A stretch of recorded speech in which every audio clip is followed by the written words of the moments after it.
¿Acuerdo? Bueno, muy buenas tardes para todos, dando comienzo a nuestro segundo día de actividad en el Seminario de Profundización en Derecho Civil. Vamos a dar entonces bienvenida al doctor Jorge Pulido. Él es docente de la Facultad de Derecho de la Universidad Católica Luis Amigó de Manizales. Doctor Jorge, bienvenido y muchísimas gracias por atender la invitación.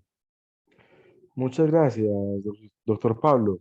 Igualmente un saludo especial al doctor Javier Alejandro por la invitación que se me extiende para compartir con ustedes en estas jornadas de estudio del derecho privado, en este caso que nos corresponde el día de hoy, algunas reflexiones sobre el derecho procesal civil.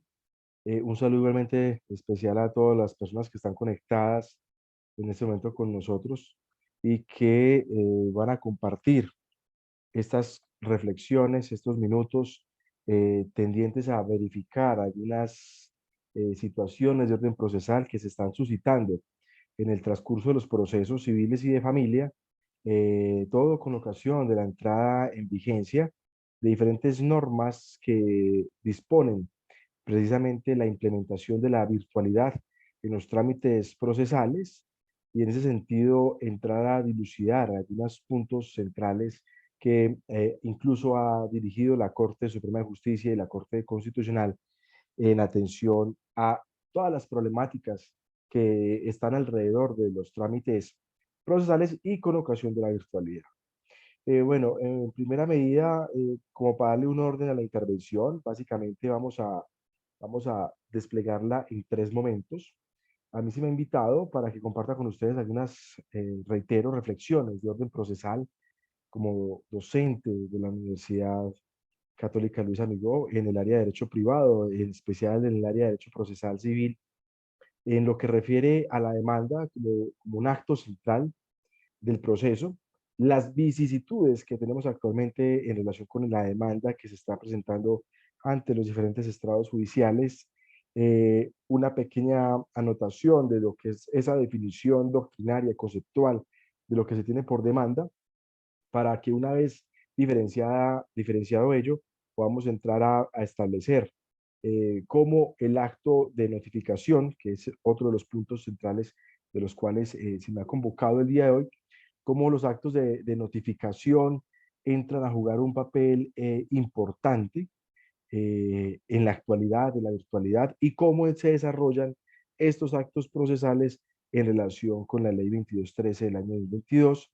Y igualmente, mirar y concluir las formas de notificación del auto admisorio de la demanda o del mandamiento de pago, en su caso, conforme a las reglas que se encuentran previstas en el Código General del Proceso, e igualmente en esta nueva disposición que nos trae la Ley 2213 del año 2022.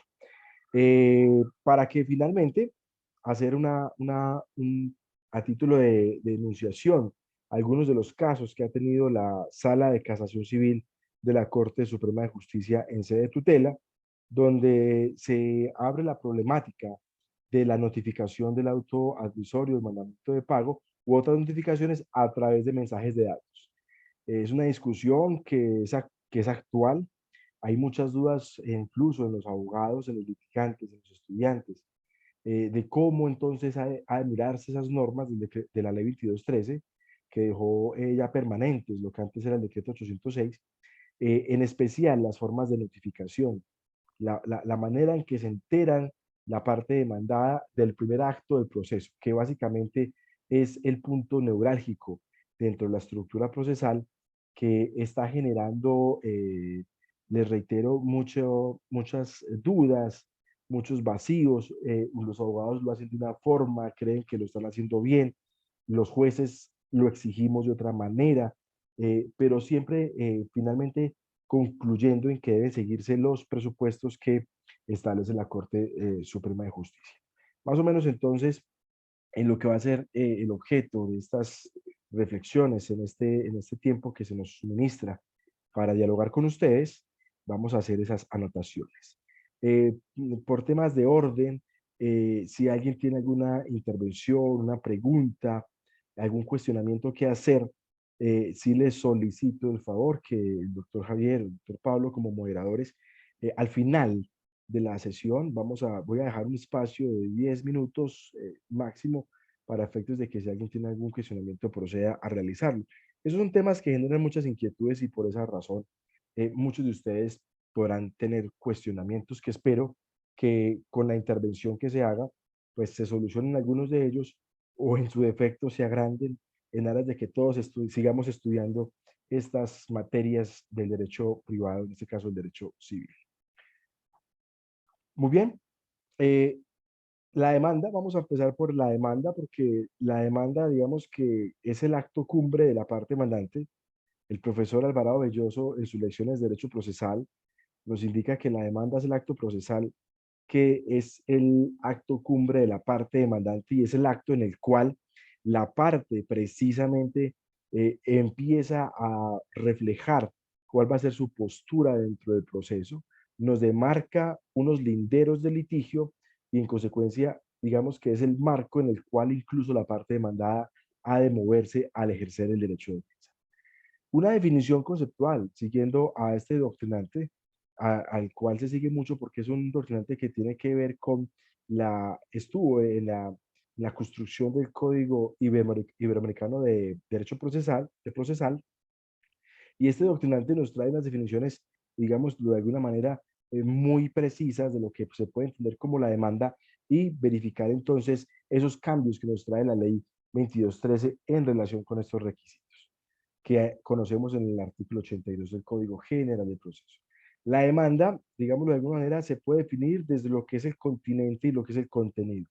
En esencia, básicamente, el doctrinario nos indica que la demanda como continente es el ejercicio del derecho de acción que tiene todo ciudadano para colocar en funcionamiento el andamiaje jurisdiccional del Estado, la rama respectiva del Estado, para que entre a resolver un conflicto de intereses que se están afrontando entre dos o más partes.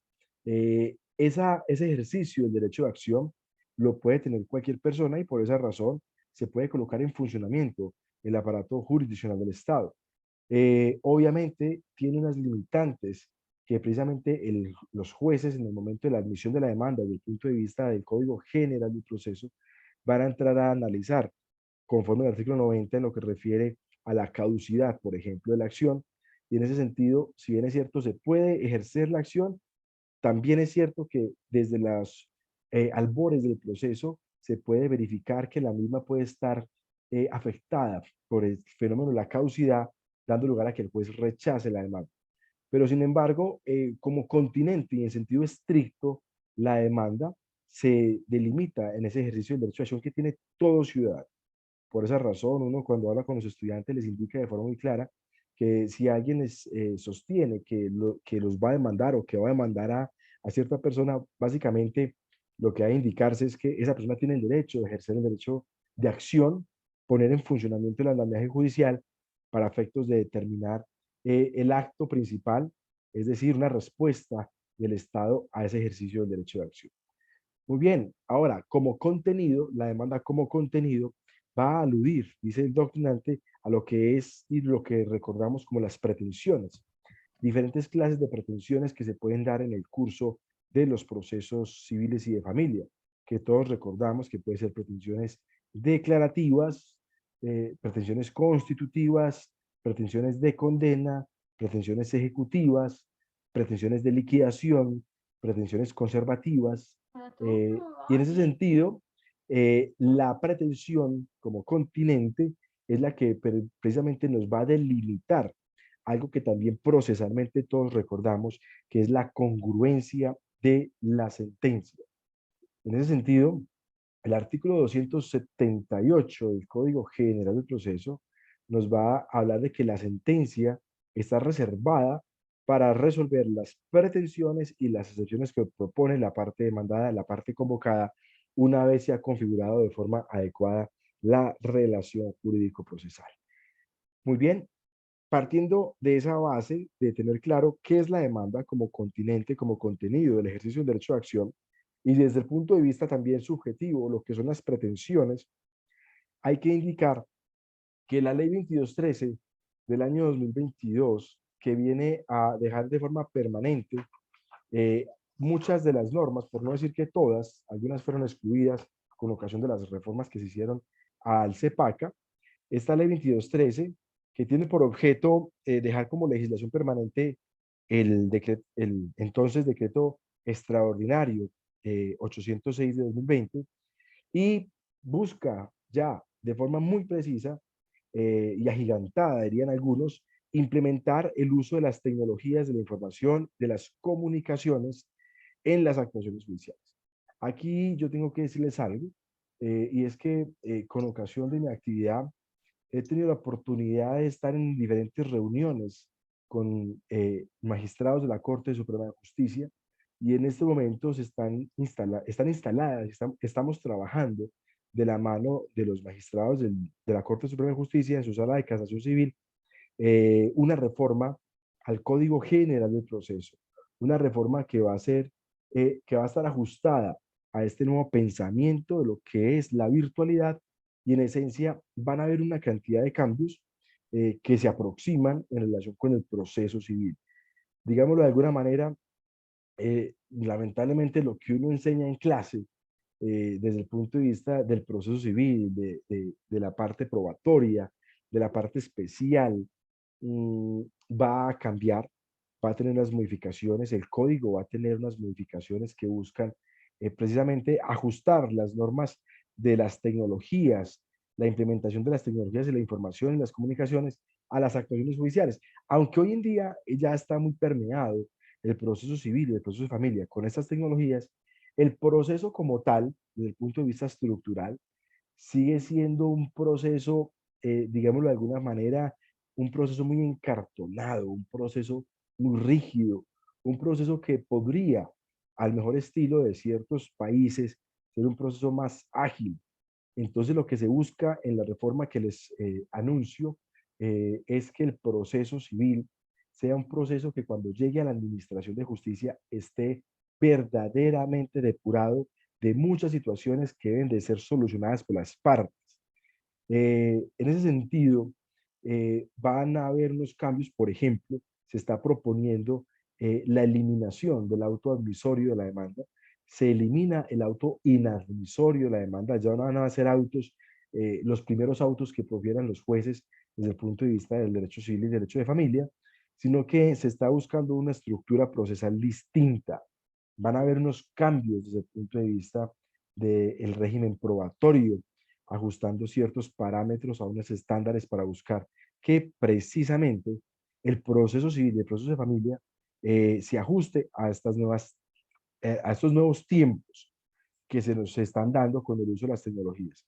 En ese sentido, entonces, en lo que respecta a la demanda, volviendo al punto central, la ley 2213 del año 2022 va a establecer que se deberán utilizar las tecnologías de la información y que los apoderados, las partes y los funcionarios y empleados, en este caso de la rama judicial, deberán ejercer las actividades, las audiencias a través de medios tecnológicos.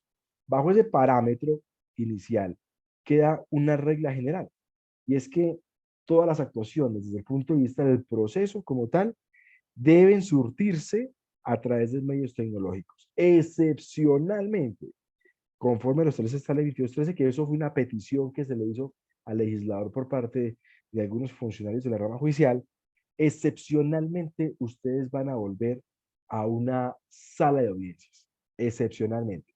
Por ahora, básicamente, vamos a estar siempre en los procesos a través de trámites virtuales, práctica de pruebas virtuales, sentencias virtuales, y en ese sentido es que camina básicamente todas las áreas que nos competen.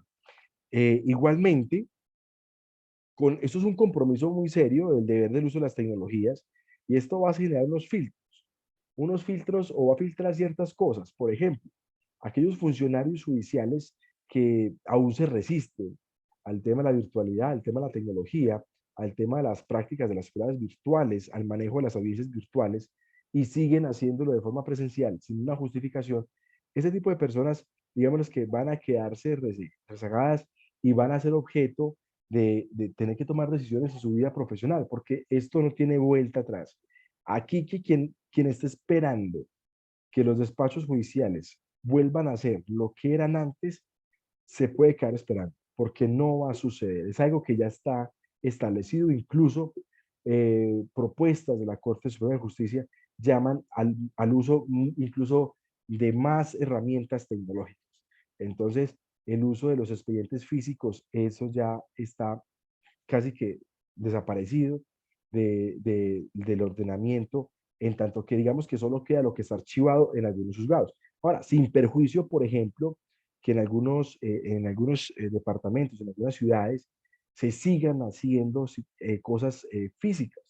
¿Por qué? Por las limitantes que trae el tema de los elementos, de los suministros de la información. No debemos de negar que hay juzgados que no tienen las herramientas, hay juzgados que no cuentan con los elementos para actuar en virtualidad. Ejemplo, ustedes en algunas partes del país tienen ciudades donde las demandas se presentan al correo electrónico o a un correo electrónico. Hay otras ciudades, por ejemplo, como Manizales, que las demandas se presentan es por un aplicativo, que los memoriales se presentan por un aplicativo, que aquí no se utiliza el correo electrónico de los juzgados para presentar demandas o presentar memoriales. Entonces, hay que unificarlo y en ese sentido también les anuncio, el Consejo Superior de la Judicatura en este momento tiene un plan piloto en la especialidad laboral en lo que refiere a un sistema integrado de administración judicial y se va a crear una plataforma donde los abogados podrán ingresar a cada juzgado con unas claves, unos usuarios, a ver sus procesos, pero además de eso, poder presentar los memoriales, poder revisar el expediente, poder descargar documentos y en ese sentido casi que nos estamos acercando paso a paso a lo que corresponde o al querer del legislador de un expediente digital. Y es que hay que decir algo, incluso con las reformas de la ley estatutaria, en la ley 1285 se estableció, del 2013 se estableció como principio rector del desarrollo de las actuaciones judiciales el uso de las tecnologías. Y en ese camino también está el Código General del Proceso, un código del año 2012, ya tiene muchas herramientas para desarrollar las actuaciones de forma virtual. Incluso desde el punto de vista de la experiencia, podría decir que el decreto 806, digámoslo de alguna manera, fue como un punto para detonar, para poner en práctica muchas normas del Código General del Proceso que no estaban siendo utilizadas. Pero me atrevería a decir que incluso sin existir el decreto 806 o la misma ley 2213, nos hubiéramos podido defender con el Código General del Proceso con el uso de las tecnologías, porque tiene unos artículos muy completos, muy integrales y en este tema en especial. Pero obviamente sí se hace necesario hacer unos ajustes y en ese sentido fue que nacieron tanto el decreto como la ley 2213. Pero desde el punto de vista de la demanda, y aquí es algo que en la práctica uno lo nota como funcionario judicial, que los abogados en ocasiones aún seguimos en la mente, no solo con el Código de Procedimiento Civil, sino que seguimos con normas incluso más viejas, y a veces no queremos cambiar el chip.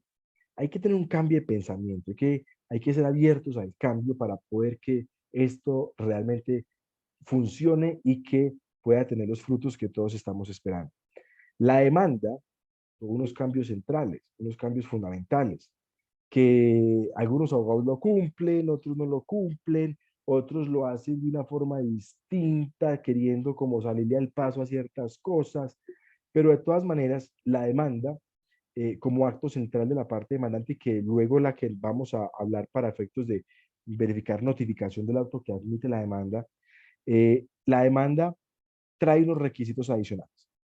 El legislador indicó que la demanda podrá presentarse por un canal digital, que las demandas no requieren autenticación, eso es muy importante, que la demanda podrá ser remitida a los lugares que indique el Consejo Superior de la Judicatura. La ley establece que se deberán de presentar la demanda a las direcciones de correo electrónico del Consejo que establezca el Consejo Superior, donde haya lugar a esto, lo que indica que la demanda puede ser presentada por diferentes plataformas, como se utiliza, por ejemplo, en Manizales, que la sala administrativa de este distrito, de este departamento, el Consejo Seccional de la Judicatura, con sus magistradas de forma muy acuiciosa, de forma muy didáctica y también muy responsable y preocupadas por la administración de justicia, con sus ingenieros, un grupo de ingenieros que están en los centros de servicios adscritos al Consejo Seccional, establecieron unos medios para agilizar el acceso a la justicia. Y esto realmente, yo les confieso, ha sido de mucha ayuda y es muy valioso porque evita que las demandas sean repartidas en correos electrónicos y eso se genere mucha distorsión y que no se encuentren los correos o se pierdan o que alguien los pueda borrar. En ese sentido, hay unas plataformas que permiten presentar la demanda. Ahora, en la demanda deberán allegarse los anexos y esos anexos todo va a ser digitalizado. Excepcionalmente, el juzgado puede pedir que para calificar la demanda se le traiga algún documento, pero eso va a ser algo excepcional. ¿Y por qué es excepcional? Porque tiene que primar la regla general de la virtualidad y de los anexos en medio electrónico, ¿sí? En formato PDF. Pero quiero indicarles también a ustedes que en un principio, en lo que refiere a esta demanda y en especial para el proceso ejecutivo, se presentaron muchos vacíos y dudas para los jueces de cómo librar mandamiento ejecutivo, cómo librar mandamiento de pago, si el juez no tiene a la mano el título ejecutivo original, que es el que manda y exige el Código de Comercio. En ese sentido, ya esa situación ha sido muy depurada, incluso por providencias del Tribunal de Bogotá, con ponencia del doctor Marco Antonio Álvarez Gómez, e igualmente con providencias de la Corte Suprema de Justicia recientes, se ha sostenido básicamente que eso es un problema de aportación. Uno como funcionario o los jueces deben tener claro que cuando se trata de este tipo de documentos, el apoderado debe ayudar a construir el expediente y el abogado tiene ese documento y debe custodiarlo, debe cuidarlo y queda restringida su circulación. Bajo tal entendido, si bien es cierto, hay que presentar los documentos o en anexos en medio electrónico, lo que yo les quiero decir es que ustedes no se pueden sorprender cuando un juez les diga, venga, para poder calificar la demanda, tráigamelo en medio físico para poder yo hacer unas verificaciones. Porque en muchas ocasiones el documento no se ve bien o tiene tachones o tiene algunas situaciones que le generan duda al funcionario. Luego, si hace necesario hacer alguna verificación. En ese sentido, deberá traerse el documento y se empieza a crear una especie de expediente híbrido. ¿Por qué? Porque ese documento entonces deberá ser entregado en el despacho para que los empleados del despacho formen un expediente físico con ese documento, pero simultáneamente hay un expediente que es completamente con mensajes electrónicos o con medios electrónicos. De eso es el punto, porque ustedes imagínense un proceso ejecutivo con garantía real. Uno antes decía, no, increíble, no, yo no puedo librar mandamiento de un ejecutivo si yo no veo la escritura pública con el sello que diga que es primera copia, que presta el mérito ejecutivo. Y antes uno se cerraba alabando y decía, no, es que no se puede. Hoy en día la mente nos tuvo que haber abierto para decir, venga, es que no es un tema de prueba, porque es que es un tema de aportación, porque es que lo tiene el abogado y el abogado lo tiene y aquí juegan los principios de la buena fe.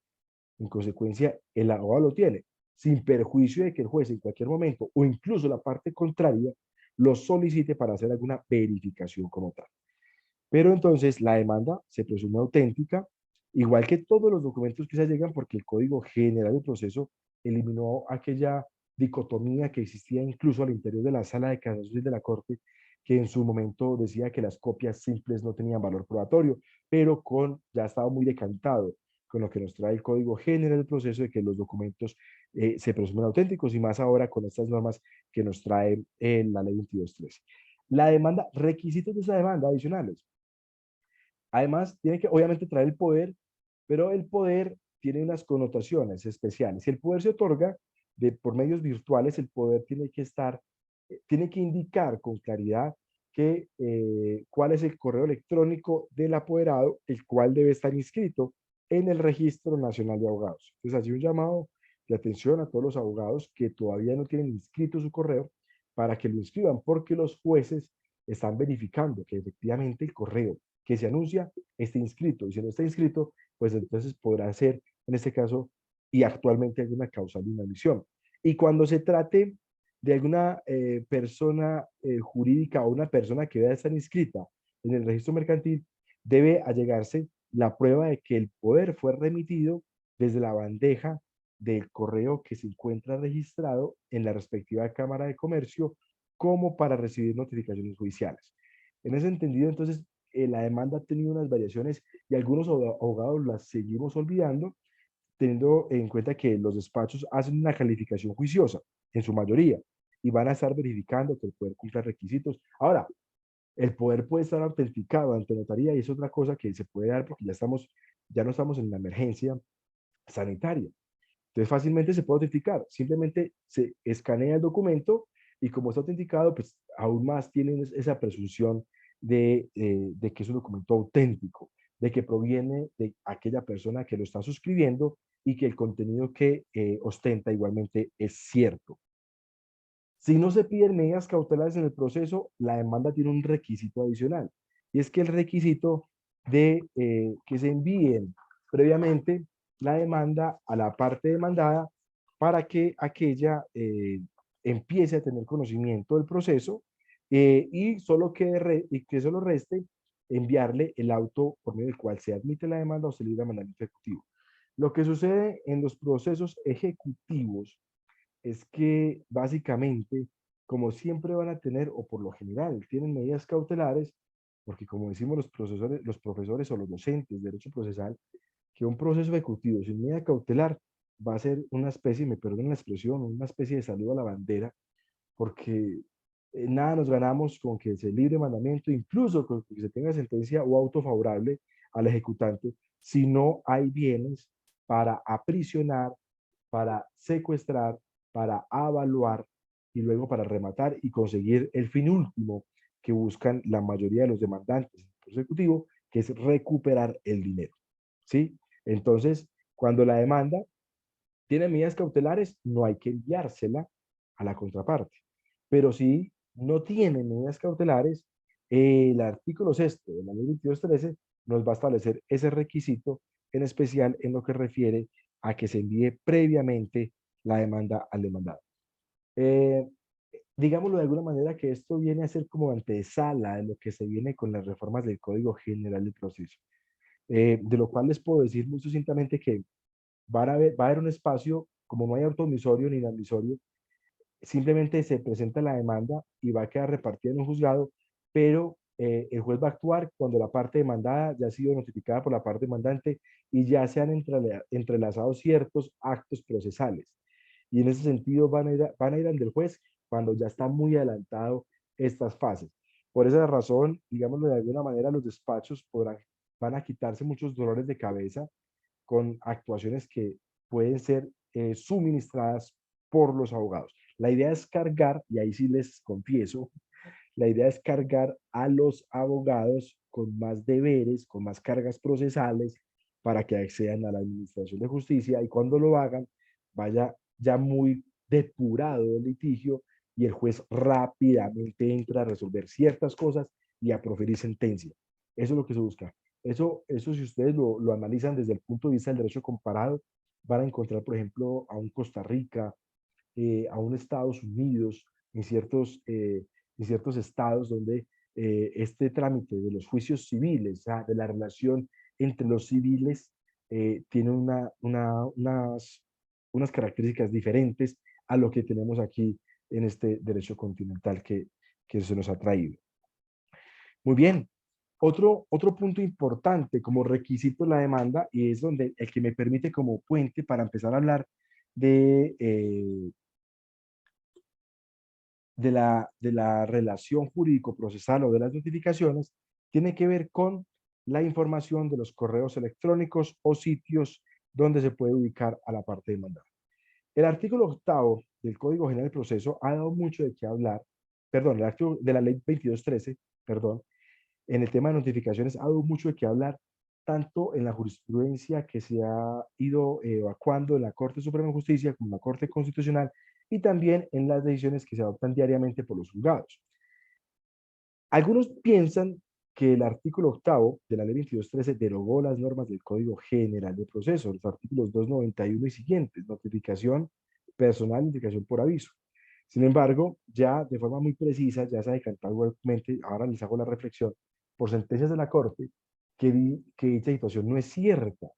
Cuando uno lee con detenimiento el artículo octavo de esta ley 2213, van a encontrar ciertas palabras que permiten establecer que la finalidad de la norma en ningún caso es derogar las normas del Código General del Proceso que conocíamos como normales para ejercer las notificaciones.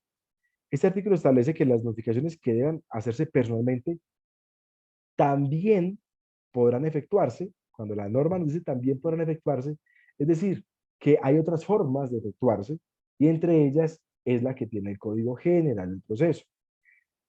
En ese sentido, una interpretación finalista y sistemática de la Ley 2213 en relación con el mismo Código General del Proceso permite concluir que no, en ningún momento está derogado el Código General del Proceso, porque es que el artículo 8 nos habla de que podrán también podrán efectuarse con el envío de la providencia respectiva como mensajes de datos a la dirección electrónica o sitio que suministre el interesado en que se realice la notificación, sin necesidad del envío de previa citación o aviso físico o virtual, y los anexos que dan a entregarse para un traslado se enviarán por el mismo medio.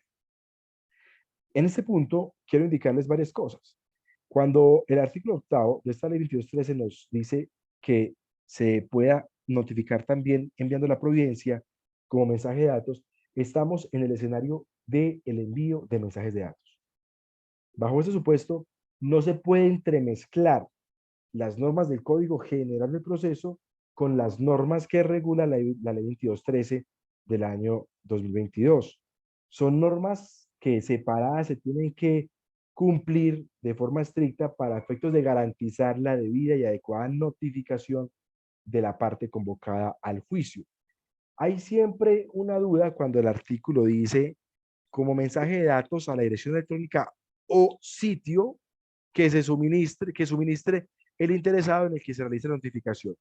Hay muchas dudas en cuanto a qué se entiende por sitio. Algunos hablan, algunos abogados llegaron a pensar, y algunos jueces, el sitio puede ser el sitio físico, como lugar de notificaciones. El sitio puede ser Telegram, el sitio puede ser WhatsApp, el sitio puede ser Messenger, el sitio puede ser una cantidad de cosas donde se puede ubicar al demandado. Pero hay que indicar que podríamos decir que cuando se habla de dirección electrónica o sitio que se suministre para el interesado, siempre se va a estar hablando de mensaje de datos, que esa es la finalidad que nos trae el artículo octavo de esta ley 2213.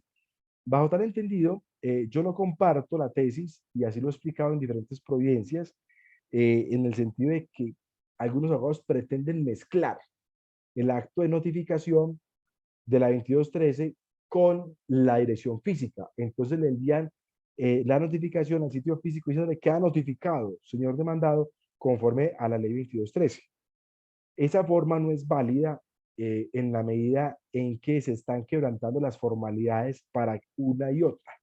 En tanto que cuando se trata de mensajes de datos se requieren unos requisitos y cuando estamos en direcciones físicas hay que aplicar con estrictez el contenido del artículo 291 y 292 del Código General del Proceso.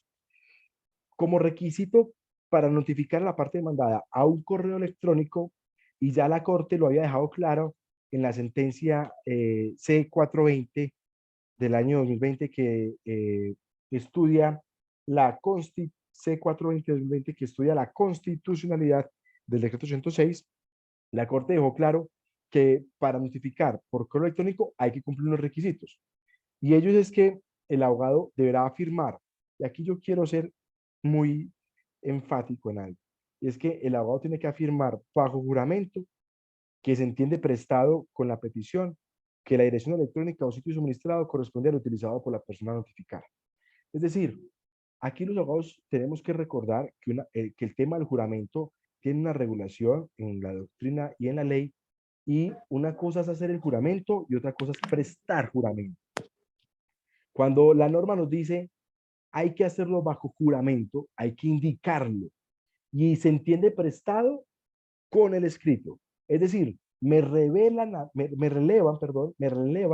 de la obligación de ir ante un juez a decirle y jurarle de frente y presencialmente, jurarle que esa información es verdadera.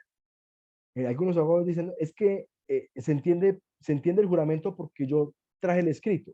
Desde el punto de vista probatorio, incluso si leemos a los profesores, a David Echandía, a Jairo Parra Quijano, y entendemos la diferencia entre prestar juramento y hacer juramento, tenemos claro que una cosa es la afirmación del juramento. Yo afirmo bajo juramento y lo presto con la presentación del escrito. Punto. Como cuando están los testigos en audiencia, hacen juramento y lo prestan de forma presencial o virtual ante el juez que está ahí, que los está escuchando, y el juez que le está tomando el juramento. Son cosas distintas. Entonces el abogado debe manifestar bajo juramento, que se entiende prestado cuando presenta la demanda, que el correo electrónico o sitio suministrado corresponde al utilizado por la persona. Además de eso, informará cómo lo obtuvo y allegará las evidencias correspondientes. Eh, Ahí hay que ser laxos en la interpretación de la norma, porque algunos compañeros le exigen a la parte mandante que traiga las pruebas de las evidencias correspondientes del cruce de correos. Y sucede que a veces las partes dicen, venga, pero es que yo no me he comunicado con la parte contraria. Yo nunca le he escrito un correo, pero yo, bajo juramento, le digo, señor juez, que ese es el correo de la parte demandada. Entonces, ahí hay que ser flexibles, porque si nos apegamos con el alma y el espíritu a cada palabra de un inciso del artículo, fácilmente estaríamos denegando el acceso a la administración de justicia. La Corte dejó claro en esa sentencia C420 que son requisitos formales de la demanda cuando se anuncia un correo electrónico que se indique bajo juramento que ese es el correo electrónico utilizado por el demandado. ¿Por qué? ¿Por qué el abogado tiene que hacer esto? Porque es que aquí tiene que prevalecer la lealtad procesal, la buena fe, y en ese sentido entender el abogado de las consecuencias tan gigantes que hay de entender notificado la parte demandada a través del correo electrónico.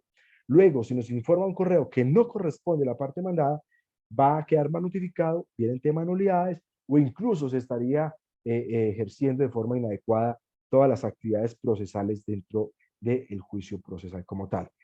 Por eso es que se le exige. Y lo que yo noto en la práctica es que los abogados se cuidan mucho de decir eso, y uno los entiende. Uno los entiende porque es que aquí tienen una consecuencia penal. Jurar en falso cierta información o callarla les hace incurrir en el delito de falso testimonio.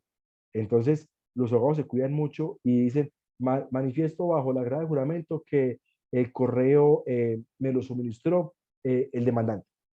Pero es que la norma es clara cuando dice, manifieste bajo juramento que el correo corresponde al utilizado, porque es ahí donde lo vamos a notificar, con todas las consecuencias procesales que genera el silencio del demandado en ciertos procesos. Ustedes saben muy bien que hay procesos en los cuales, si el demandado no contesta, no se pronuncia en frente de la demanda, se profiere sentencia inmediata, accediendo a las pretensiones que se hayan presentado en cierta clase de procesos, no en todos, en cierta clase de trámites. Por eso es que la notificación personal es un acto fundamental. Allí quiero simplemente hacer una pequeña reflexión de lo que nos indica la doctrina sobre este punto de la notificación. Por ejemplo, el doctor Fernando Canosa Torrado, en su módulo de las nulidades procesales, nos deja muy claro que en tratándose de la notificación, y sobre todo el numeral octavo del artículo 133, es decir, la nulidad procesal por inadecuada o indebida notificación, nos dice que este artículo se apoya en el principio del debido proceso consagrado en el artículo 29 de la Constitución Nacional, tutelar del derecho de defensa que se lesiona cuando se adelanta cuestión judicial o administrativa o se vence en juicio a quien no fue notificado oportuna y eficazmente o cuando la citación es defectuosa. Cierro comillas. Esa es una cita del doctor Fernando Canosa Torrado en su módulo de las nulidades en el Código General del Proceso, año 2017. En ese sentido, el acto de notificación es fundamental. Para entender notificado al demandado hay que dejar muy claro que ese acto está libre de cualquier vicio, cualquier malicia, cualquier defecto, porque de encontrarse una irregularidad en la notificación, pueden darse muchas consecuencias, entre ellas, pues, no solo la nulidad del proceso, sino que los invito a que recordemos el contenido del artículo 86 del Código General del Proceso en lo que refiere al suministro de información falsa. Si la parte o el apoderado dan información que no corresponde a la realidad, pueden verse sometidos a que un juez les pueda imponer como multa entre 10 y 50 salarios mínimos mensuales legales vigentes. ¿Qué indica esto? Entre 10 millones y 50 millones de pesos. Todo este trámite de los procesos orales ha dado lugar a que los demandados en ocasiones presenten nulidades y digan, es que no era así la forma en que se notificó, ese no es mi correo, ese correo se lo inventaron y trae prueba de ello, fácilmente pueden verse sometidos los abogados a que se les imponga dicha sanción. Fuera de eso, o la parte, el apoderado o la parte, a dicha sanción sin perjuicio de las investigaciones penales por fraude procesal que hay y también a las sanciones disciplinarias que se contemplan para dicha conducta. En ese sentido, por eso es que es importante que se nos indique con mucha claridad cómo es entonces el correo electrónico de la parte demandada y que efectivamente se juramente de que ese es el correo del demandado. Bajo tal entendido, ¿cuáles son las formas de notificación que tenemos actualmente? Hay diferentes formas de notificación del auto admisorio del mandamiento de pago que están contenidas en el Código General del Proceso. Y precisamente las primeras de ellas están que se puede hacer de forma física a la dirección física donde se ubica el demandado. Seguimos las reglas generales 291 y 292. Citación para que venga a notificarse dentro del término que ahí se establece, dependiendo de dónde está ubicado el demandado, que puede ser 5, 10 o 30 días para que comparezca. Notificación personal y en su defecto, si no comparece, va a estar sometido a que se le envíe el aviso o si se rehúsa a que se le envíe el aviso y se tenga notificado a partir del día siguiente a la entrega de la notificación por aviso. Ahora, eh, la forma de notificación a través de medios electrónicos no es algo nuevo que trae la ley 2213, no es una innovación tampoco de la ley 2213. Como les decía al principio, el Código General del Proceso tenía los instrumentos y cuenta con ellos para hacer notificaciones a correos electrónicos. Simplemente que el código exigía ciertas cosas y los apoderados no las cumplían. Pero si ustedes miran el artículo 82 del Código General del Proceso como requisito de la demanda, está el correo electrónico. Y el artículo 291 y 292 nos van a indicar que se podrá también notificar al correo electrónico y se entenderá que se recibió cuando el iniciador recepciona el acuse de recibido. Eso es fundamental. Esas palabritas del legislador son repetidas por la jurisprudencia de la Corte Suprema de Justicia y por la Corte Constitucional. Que el iniciador recepcione acuse de recibido. Entonces, ¿qué sucedía con el código o qué sucede con el código general? Si hay correo electrónico y se quiere acudir a esta forma, pues envía citación y aviso al correo electrónico que puede suceder, ¿cierto? Alguien dirá, venga, entonces ya no tiene que hacer juramento. Uno en estricto sentido decía, no tiene que hacer juramento, porque no estamos acudiendo a la forma de notificación de la ley 2213, sino a la forma de notificación del Código General. Pero el Código General sí requiere citación y aviso. Ahora, si se va a notificar solo con el correo electrónico conforme a la ley 2213, lo hace bajo juramento y se entiende notificado cuando se le envía y se recepciona el acuse de recibido. Y ahí queda notificado. Es más fácil, es más rápido, siempre y cuando se cumpla con el juramento que se establece en la ley 2213. En ese sentido, hay que dejar claro que no se pueden entremezclar las formas de notificación. Como les decía al principio, no podemos echar mano de situaciones en las cuales yo pueda mezclar el la 2213 con el Código General del Proceso. Hay formas claras de notificación y para ello también los invito a que en estos diálogos que ustedes están teniendo del derecho privado, se abra un espacio para un estudio juicioso en la actualidad de las consecuencias de la ley 527, que nos alude a el envío, recepción de mensajes de datos y la forma en cómo se verifican. Eh, Bajo tal entendido, muchos jueces le colocan talanqueras, por ejemplo, a la notificación por WhatsApp. ¿Por qué? Porque el legislador básicamente que regula el medio electrónico, el correo electrónico, pero aún no está desarrollado a plenitud cómo es que entonces podría entenderse el método del WhatsApp. Frente a ello, tuve la oportunidad de proferir una decisión, siendo juez quinto de familia del circuito de la ciudad de Manizales, en el cual decreté una nulidad porque se había notificado por medio del WhatsApp, pero no se siguieron los parámetros centrales de la ley 527 del año 99. Luego, esa notificación que se había hecho por ese medio estaba defectuosa, dando lugar a que el abogado tuviese que reformar toda esa fase de notificaciones. Esa prudencia fue apelada, subió al Tribunal Superior de Manizales y el tribunal, en providencia de este mismo año, con ponencia de la doctora Ángela María Puerta Cárdenas, decidió confirmar la decisión impugnada y diciendo básicamente, en esencia, lo mismo que decía el auto, y era que no había la confiabilidad, la fiabilidad que exige la ley 527 en lo que refiere a la utilización, a la confiabilidad requerida en esta ley para la emisión de los mensajes de datos. Eh, pero también, miren ustedes, no había emergencia sanitaria y ya la Corte se había pronunciado. En la sentencia STC 15548 del 13 de noviembre de 2019, la Corte Suprema de Justicia, en su sala de casación civil, permitió la notificación, o permitió no, hizo la interpretación correcta del Código General del Proceso y dijo y concluyó, puede hacerse notificación por mensaje de datos. Y no estábamos en pandemia, no estábamos todavía bajo los preocupantes casos de esta emergencia sanitaria. Pero aquí me preguntan, ¿sentencia qué?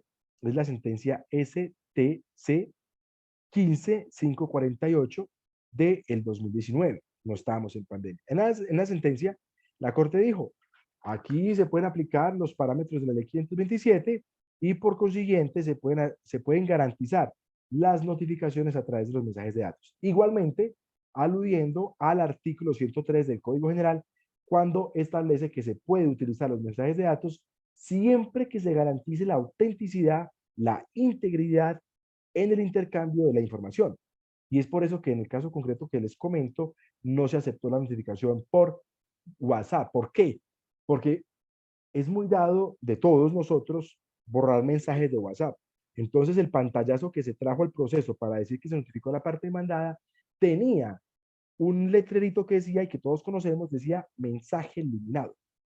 Entonces afecta la integridad del mensaje. Y en ese sentido, y por otras razones también, da lugar a que no se pueda tener por notificado a través del medio del WhatsApp. Eh, También les quiero hacer referencia, ya para finalizar, a otras dos sentencias, otras tres sentencias rápidamente, de la Corte, dos de la Corte Suprema de Justicia y una de la Corte Constitucional. Eh, la sentencia, voy en orden, voy a hablar de la sentencia STC con radicado de 2020-1025, donde sucedió lo siguiente. Algunos abogados, incluso algunos de los ciudadanos, que les notifican la decisión a través de medio electrónico, dicen, venga, pues que yo no leí el mensaje. A mí me llegó el mensaje, digamos, ejemplo, me llegó el mensaje hace 2 meses, admitiendo una demanda. Y vamos a colocar lo más terrorífico, una demanda de investigación de paternidad.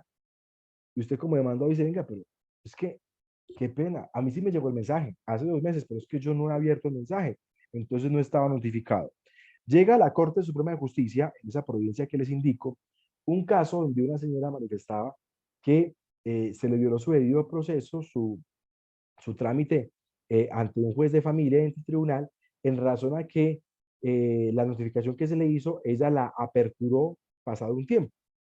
Entonces la Corte, en ese caso concreto, concluye esencialmente eh, que no es así. Es una sentencia del 3 de junio del año 2020, con ponencia del doctor Haroldo Quiroz Monsalvo. En esa providencia la Corte dice, venga, no, un momentico, ya la Corte tiene claro, y así lo ha dicho en diferentes providencias, que en tratándose de notificación por mensaje de datos, lo que debe verificarse es que el iniciador recepcione acuse de recibido. Aquí no es permitido hablar, no es permitido aducir que la parte diga que va a ser en la notificación queda en sus manos para cuando abra el correo. De la Corte le dice, no es así, señora ciudadana, no es cuando usted abra el correo, es cuando el iniciador recepciona acuse de recibido, es decir, cuando el que inició el mensaje se le redevuelva diciéndole que el destinatario lo recibió. Ahí está notificado. No hay que esperar a que el otro lea o abra el correo, ¿sí? Ahí la Corte lo dejó claro en esta providencia que les acabo de hacer referencia, una sentencia de las que tiene que ver con el tema al cual el doctor Alejandro me convocó el día de hoy. Hay otra providencia fundamental, que es la sentencia STC 8125 de 2022. Así es de este año, se la repito, STC 8125 del 2022. Esta sentencia, el ponente fue el doctor Octavio Augusto Tejero Duque.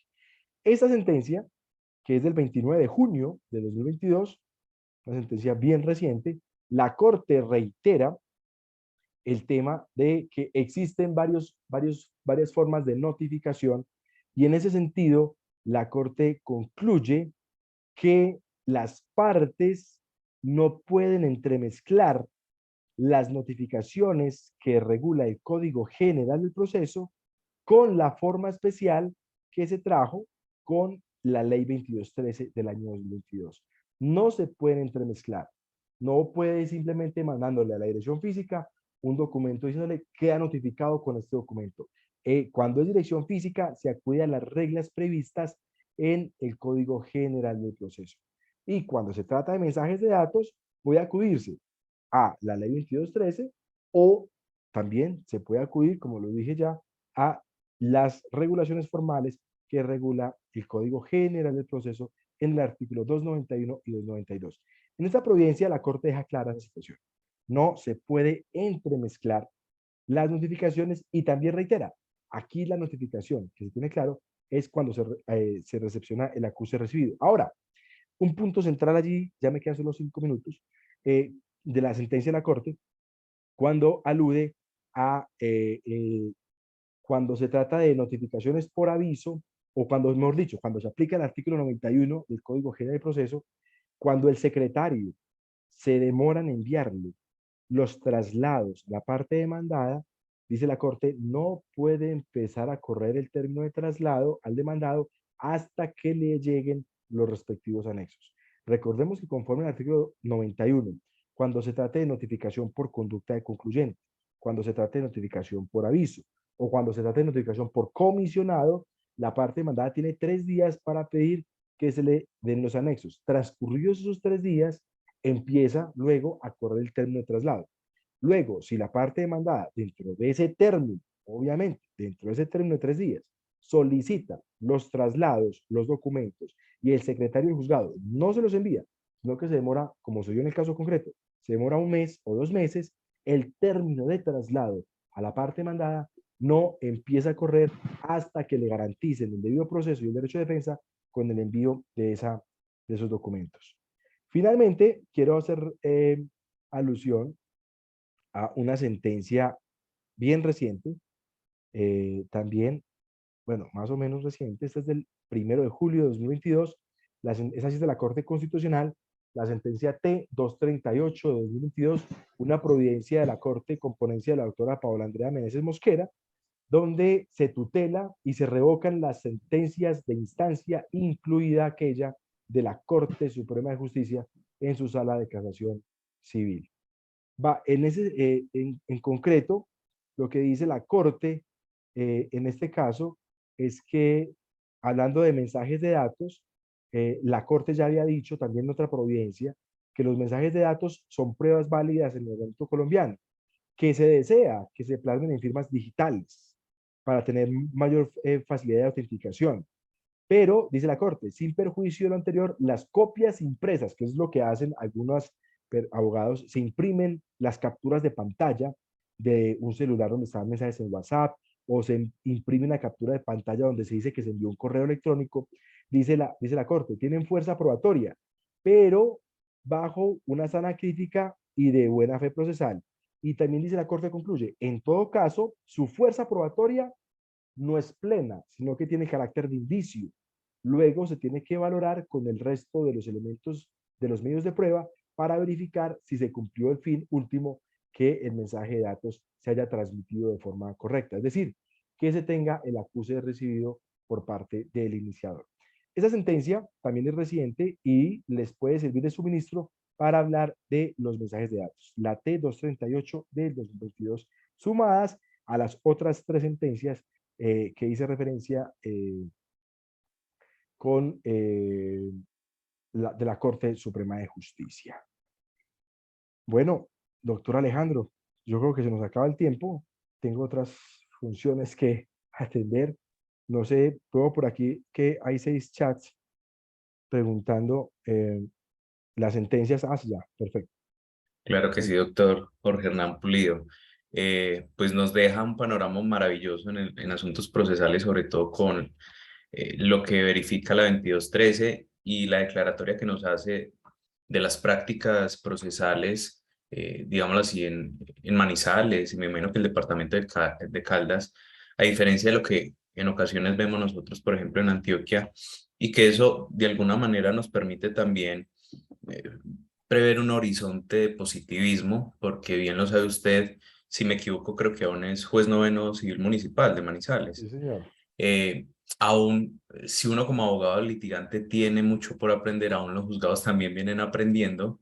Y por ejemplo acá en Antioquia o en Medellín se pelea mucho con la teoría de la antefirma que trae la misma 2213 y la autenticidad del poder, ¿cierto? Mm. Creo que ese escenario procesal que usted nos plantea, doctor, creo que nos permite, y sobre todo el material a través de las providencias que relaciona y referencia, pues nos permite entender cómo finalmente debemos acoplarnos en aras de los principios que usted manifestaba, lealtad procesal, buena fe, entre otros, ¿cierto? Agradecerle, doctor, el compartir este espacio y su conocimiento con nosotros y que finalmente nos permite actualizar, como se denomina el seminario, actualizarnos en asuntos procesales y en lo referente a los escenarios de la demanda, de los poderes y de las notificaciones que son, creo que los posibles escenarios que más presentan inconvenientes en la práctica procesal. Agradecerle el acompañamiento, creo que fue muy claro, creo que fue maravilloso, doctor. Por lo menos son asuntos muy pertinentes y que finalmente contribuye para la buena práctica del ejercicio del derecho. Muy amable por su asistencia, por compartirnos su conocimiento, doctor. Un placer haberlo conocido por este medio. Muchas gracias, Javier. Muy amable. Igualmente agradezco a ustedes por su invitación y espero que todo esto tenga fuente como de suministro para su quehacer diario, para todos los que nos escuchan. Todo en pro de algo fundamental, que es la tutela judicial efectiva de los ciudadanos. Muchas Claro gracias. que sí, doctor. Agradeciendo entonces la participación del doctor Jorge Hernán. Como les indicaba yo, él es abogado y actualmente juez noveno civil municipal en Manizales, Caldas. A continuación, entonces, daremos paso al doctor Juan Diego, quien también desde el Centro Regional Manizales nos acompañará hablando un poco del derecho probatorio, ¿cierto? Vemos que de alguna manera hay una interrelación necesaria de las temáticas abordadas el día de hoy, iniciando este panorama procesal desde una actualidad y esa interrelación y cruce de información, por decirlo de alguna manera, entre las normas procesales vigentes y cómo debemos aplicarlas. Y a partir de este momento, entonces, comenzará y nos compartirá este tema de el derecho probatorio el doctor Juan Diego. Doctor Juan Diego, bien pueda. Buenas tardes a todos, ¿me escuchan bien? Sí, señor, claro que sí. Bueno, muchas gracias, Javier. Muchas gracias también al doctor Jorge Hernán, que me precedió precisamente con la ponencia y con la conferencia. Hoy, pues, específicamente quiero darles a conocer unos aspectos muy básicos de las generalidades en el derecho probatorio. Primero me presento. Mi nombre es Juan Diego Escobar Arias. Yo soy abogado egresado de la Universidad de Caldas. Soy especialista en Derecho Laboral del Externado, especialista en Seguridad Social del Externado de Colombia, especialista en Derecho Administrativo y soy docente actualmente de la Universidad Católica Luis Amigó en las materias de Teoría de la Confirmación Procesal, Derecho Procesal Laboral y Derecho Laboral Colectivo.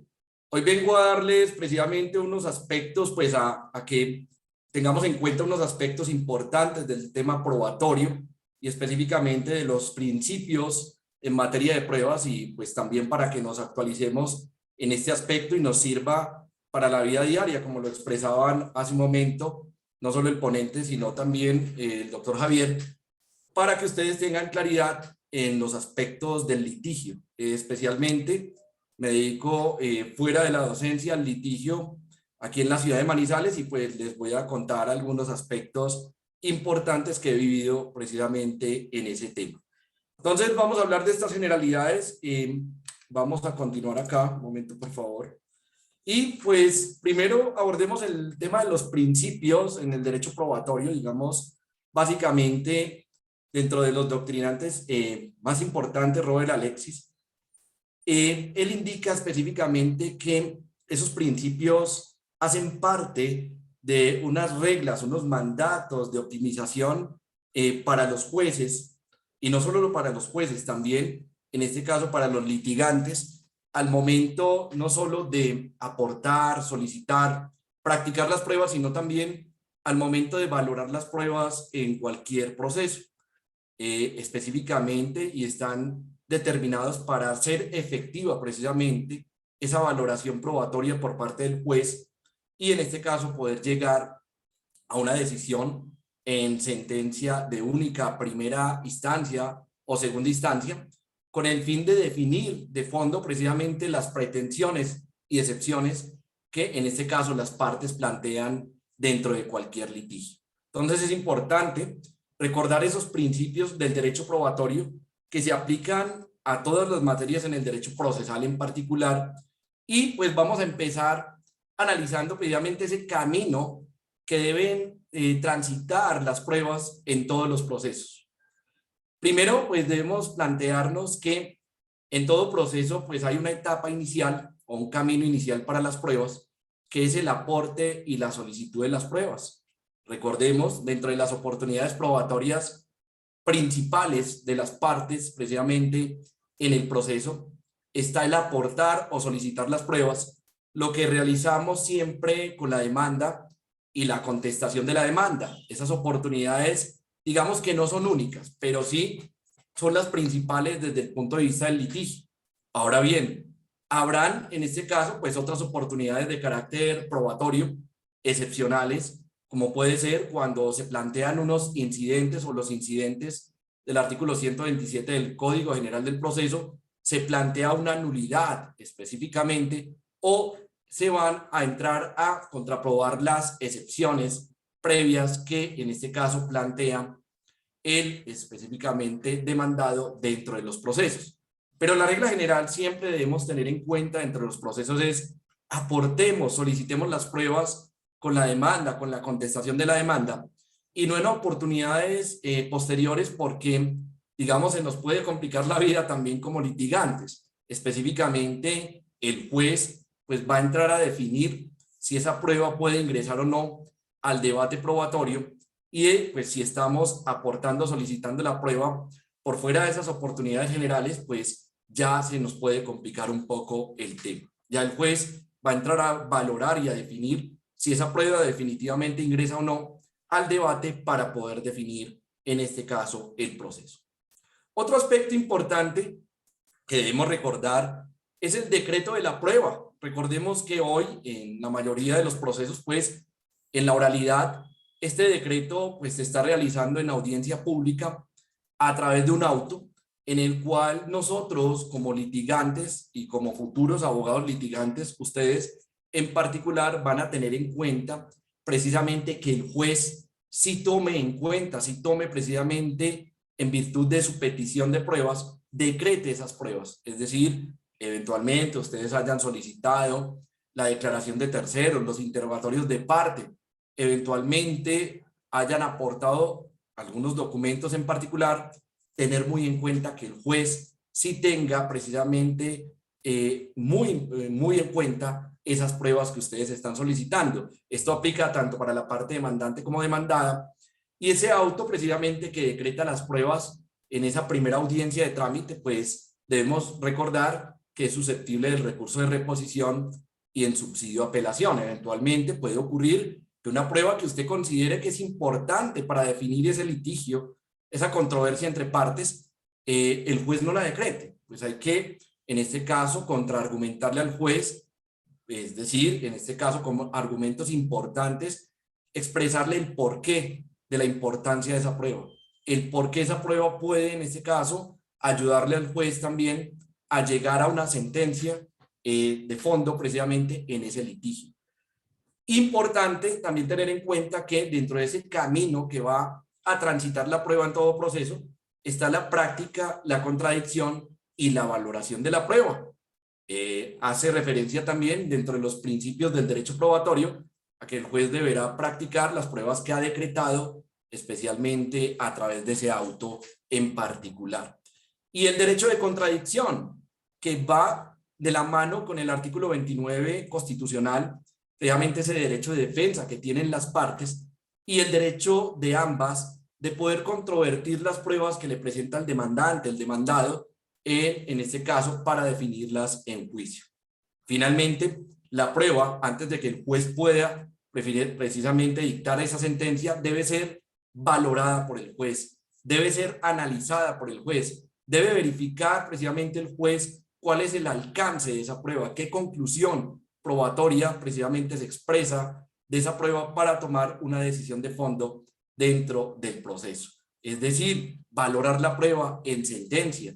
El juez, en este caso, argumenta precisamente al emitir su fallo de única o primera instancia o de segunda instancia, qué pruebas en particular lo llevaron a tomar esa decisión, ya sea condenatoria o absolutoria específicamente, para, en este caso, resolver ese litigio entre las partes.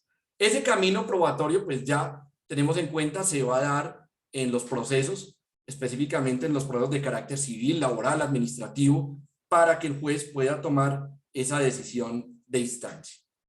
En cuanto a la petición y el aporte de las pruebas, pues es importante recordar que las partes deben pedir y solicitar las pruebas en esos momentos adecuados para que el juez las pueda decretar. No quiere decir que el juez esté vedado para decretar pruebas de oficio. El juez puede decretar pruebas de oficio hasta antes de dictar la sentencia de única o primera instancia en particular. Pero es importante, vuelvo y reitero, y lo voy a reiterar durante esta ponencia, que las partes presenten, soliciten, aporten, en este caso, las pruebas en esa primera oportunidad procesal, que es la demanda y la contestación. Esto también va ligado a un principio del derecho procesal, que es la lealtad de las partes. Es importante que tanto la parte demandante como demandada conozcan desde el inicio precisamente del litigio, del proceso, cuáles son las pruebas que se van a tener en cuenta para resolver el mismo. Y esto hace parte de la ética profesional del abogado. En este caso, no guardarse pruebas de un momento a otro para que la contraparte eventualmente se vea, digamos, en una dificultad de poder controvertirla. Toda prueba que ingrese al proceso debe dársele la oportunidad precisamente a las partes de poderla controvertir con el fin de poder tomar una decisión en derecho. Algo también importante, y es que debemos recordar qué aportamos dentro del proceso como prueba.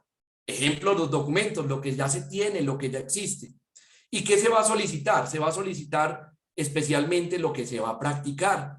Un ejemplo, tengo unos documentos importantes para, en este caso, fundamentar esos hechos que van a ser la base de las pretensiones.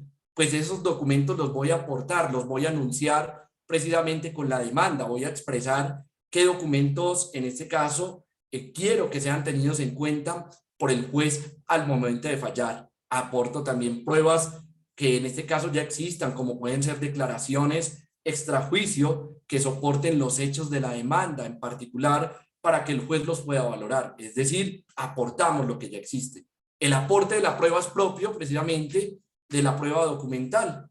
Y ya pues solicitamos lo que consideramos se debe producir en el proceso, en el trámite procesal. Solicitamos, por ejemplo, el interrogatorio de parte a la contraparte. Solicitamos la declaración de terceros para que puedan soportar los hechos precisamente en los cuales estamos fundamentando las pretensiones de la demanda. A su vez, lo mismo hará en este caso el demandado, que va a exponerle al juez su petición probatoria, va a aportar unos documentos, va a solicitar precisamente se produzcan unas pruebas en el proceso, como puede ser el interrogatorio de parte, la declaración de terceros. Eventualmente, en este caso, va a solicitar se decrete una inspección judicial para corroborar esos hechos en particular, es decir, son todas aquellas pruebas que se van a producir en el trámite procesal. Aportamos lo que existe, solicitamos en este caso lo que se va a producir dentro del trámite procesal, y aquí está el ejemplo, los testimonios, el interrogatorio de parte, la inspección judicial, una interpretación de comunicación, registros o dictámenes periciales en particular que no se hayan aportado como prueba. Entonces, es importante tener en cuenta también esto dentro de los principios del derecho probatorio. Ahora bien, recordemos que el juez, dentro de sus facultades y como director del proceso, pues va a analizar específicamente esas pruebas que se están aportando, que se están solicitando, y pues va a tener que expresarse a través de una providencia como es el auto interlocutorio, decretando la prueba, autorizando esas pruebas. El decreto de la prueba es esa autorización que el juez le da a la prueba para que ingrese precisamente en esa comunidad probatoria y en este caso pueda valorarla y emitir fallo.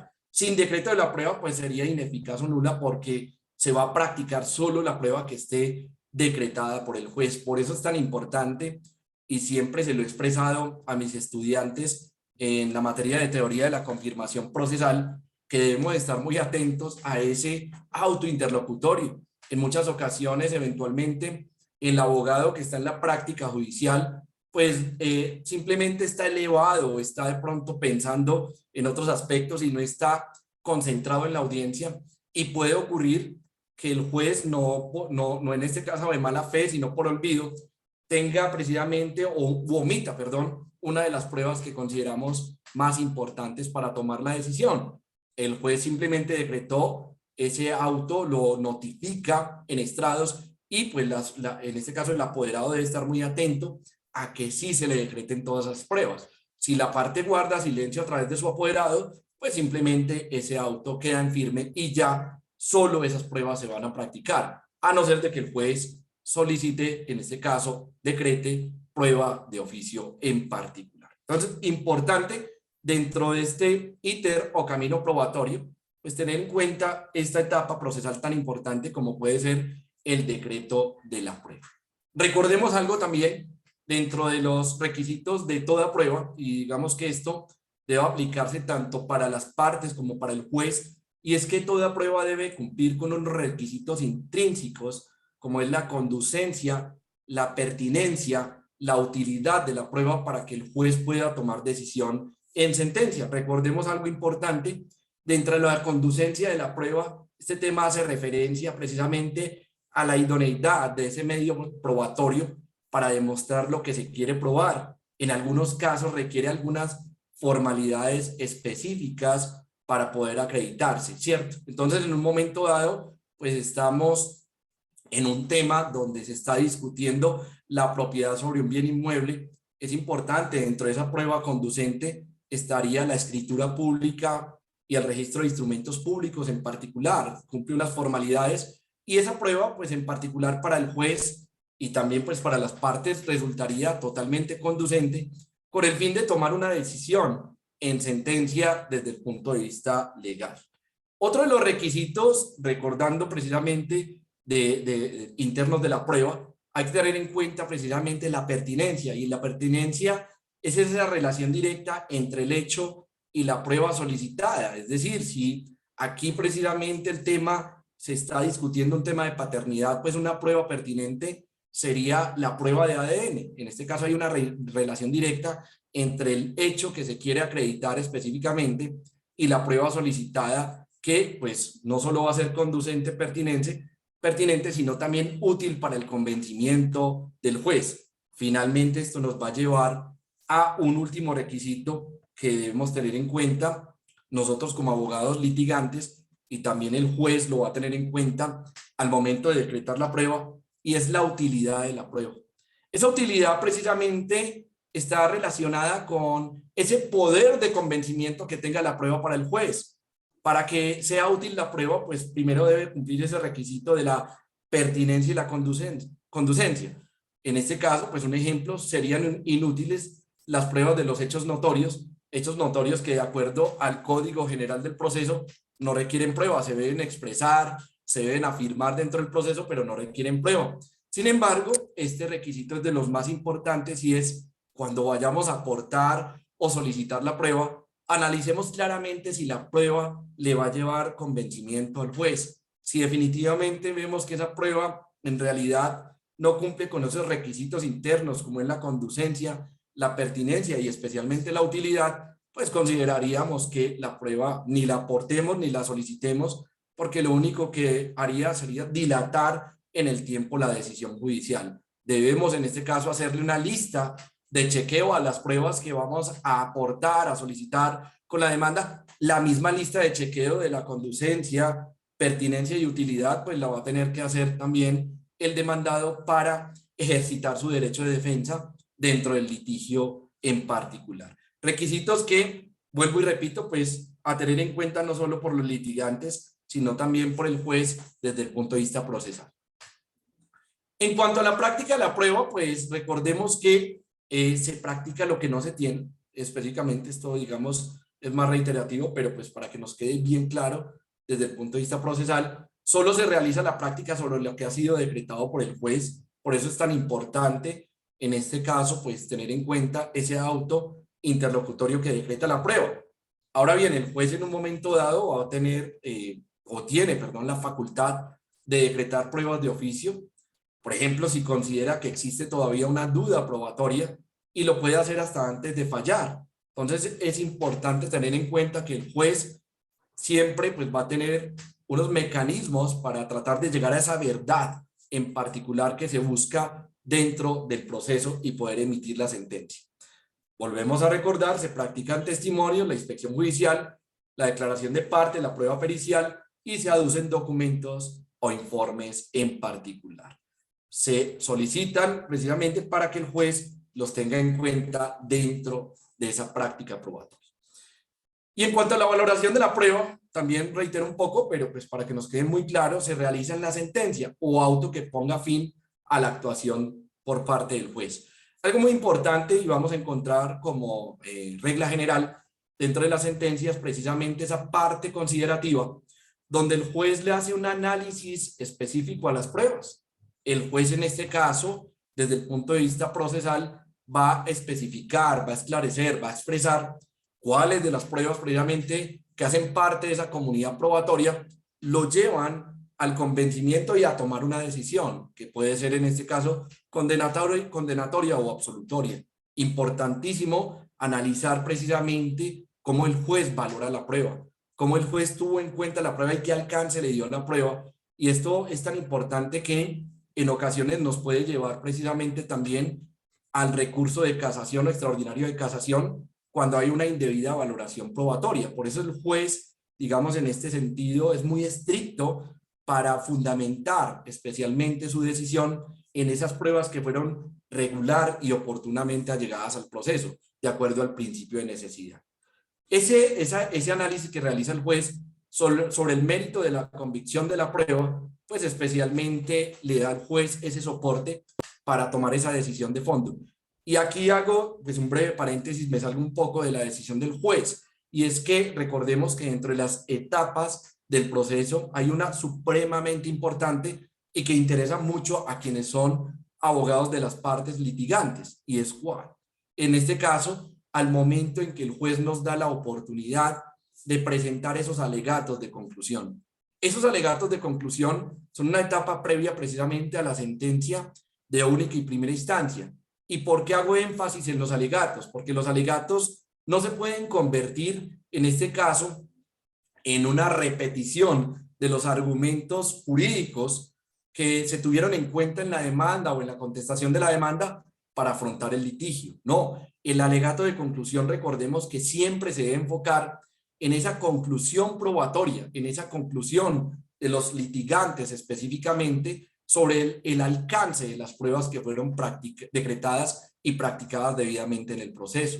Ejemplo, cuando considero que un testigo directo de los hechos fue objetivo, contundente, en este caso fue neutral y adicional a ello aportó elementos de convicción al juez, pues enfatizo en ese aspecto en particular. Eventualmente en el interrogatorio de parte que haya ocurrido una confesión precisamente por parte del demandante o el demandado, hago énfasis al juez en los alegatos de conclusión de ese aspecto en particular para que él lo pueda valorar. Si eventualmente dentro del expediente y las pruebas que se aportaron y hacen parte de la comunidad probatoria, encuentro un documento que va a ser clave en la decisión del juez, así también se lo voy a reiterar precisamente en esa etapa tan importante para los litigantes como se denomina los alegatos de conclusión. Cuando esos alegatos están bien enfocados, créanme que el juez los va a analizar, los va a tener en cuenta y pues esto puede ayudarnos y servirnos en un momento dado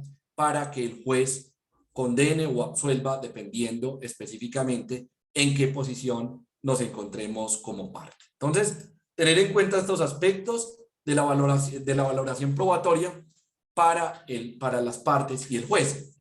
Dentro de esa valoración que le realiza el juez a esas pruebas en particular, pues el juez va a tener en cuenta dos aspectos importantes: la legalidad de la prueba.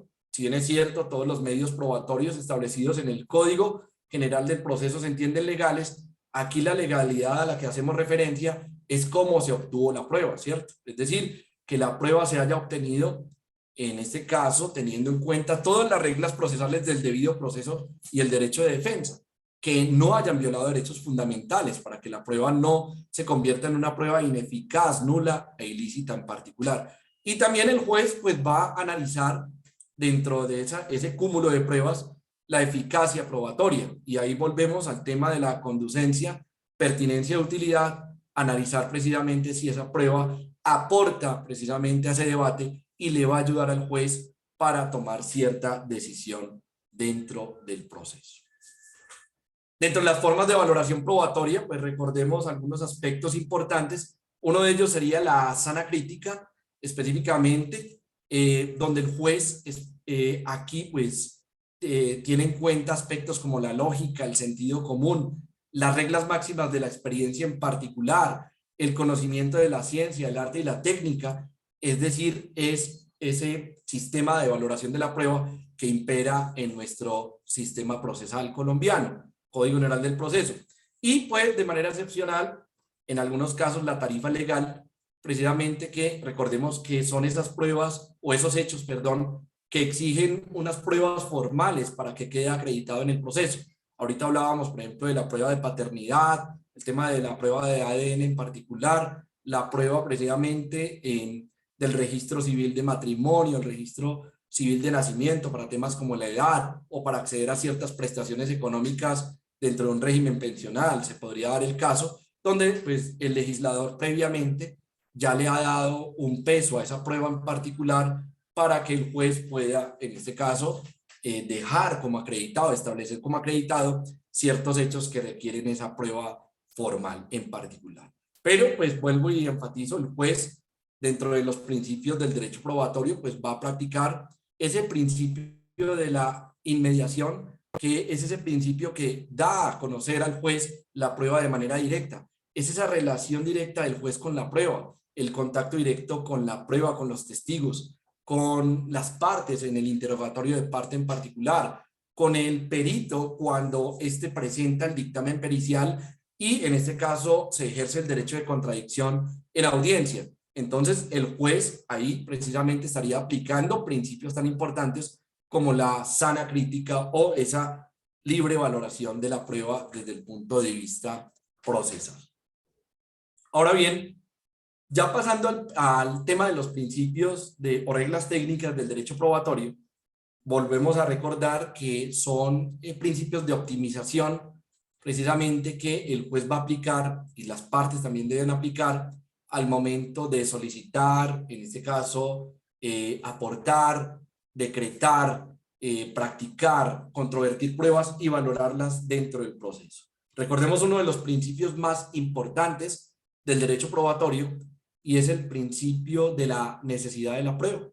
Ese principio precisamente hace referencia a que el juez deberá, en este caso, emitir sus decisiones de acuerdo a las pruebas regular y oportunamente allegadas al proceso. Cuando estamos hablando de decisiones, pues estamos hablando de sus providencias, como son los autos interlocutorios y las sentencias en instancia en particular para, pues, aplicar este principio. Y dentro de este principio de la necesidad de la prueba, pues vamos a aplicar unas subreglas del derecho procesal, como es la solicitud y aporte de la prueba. Ya dijimos, pues hay unas oportunidades probatorias para las partes de aportar y solicitar las pruebas, y de manera general sería ese inicio del proceso con la demanda y la contestación de la demanda. Pues con unas excepciones que ya también pudimos expresar, como sería el tema de las excepciones previas al momento de contraprobarlas, o un momento de la presentación de un incidente por cualquiera de las partes, o la solicitud de nulidad por cualquiera de las partes litigantes. Dentro de estas subreglas del principio de necesidad está también precisamente ese decreto de la prueba a través del auto interlocutorio susceptible del recurso de reposición y apelación, en este caso en audiencia. La práctica de la prueba, importantísimo, el juez debe procurar por practicar esas pruebas que el mismo autorizado a través precisamente del auto interlocutorio, y pues en un momento dado no dejar de practicar esas pruebas, o si por un motivo específico que no es atribuible a las partes en particular se deja de practicar una prueba, tener la oportunidad de practicar esa prueba en una segunda instancia. Y eso es importante tenerlo en cuenta, porque para eso el auto la decretó en particular. La contradicción o principio de contradicción de la prueba, que es una subregla precisamente de este principio de la necesidad, y hace referencia a esa oportunidad que se le da a la contraparte de controvertir esa prueba que se presenta dentro del proceso, y en este caso ejercer su derecho de defensa. Y finalmente la valoración de la prueba al momento de emitir la sentencia como exigencia del derecho probatorio al juez. Otro de los principios que debemos recordar es el principio de la carga de la prueba y la carga dinámica de la prueba. Está establecido en el artículo 167 del Código General del Proceso, y recordemos de manera básica que quien alega un hecho lo debe acreditar, ¿sí? Específicamente dentro del proceso. Si esa parte demandante pretende que el juez le aplique la norma sustantiva en particular, pues debe acreditar el hecho para que el juez pueda emitir esa decisión en sentencia.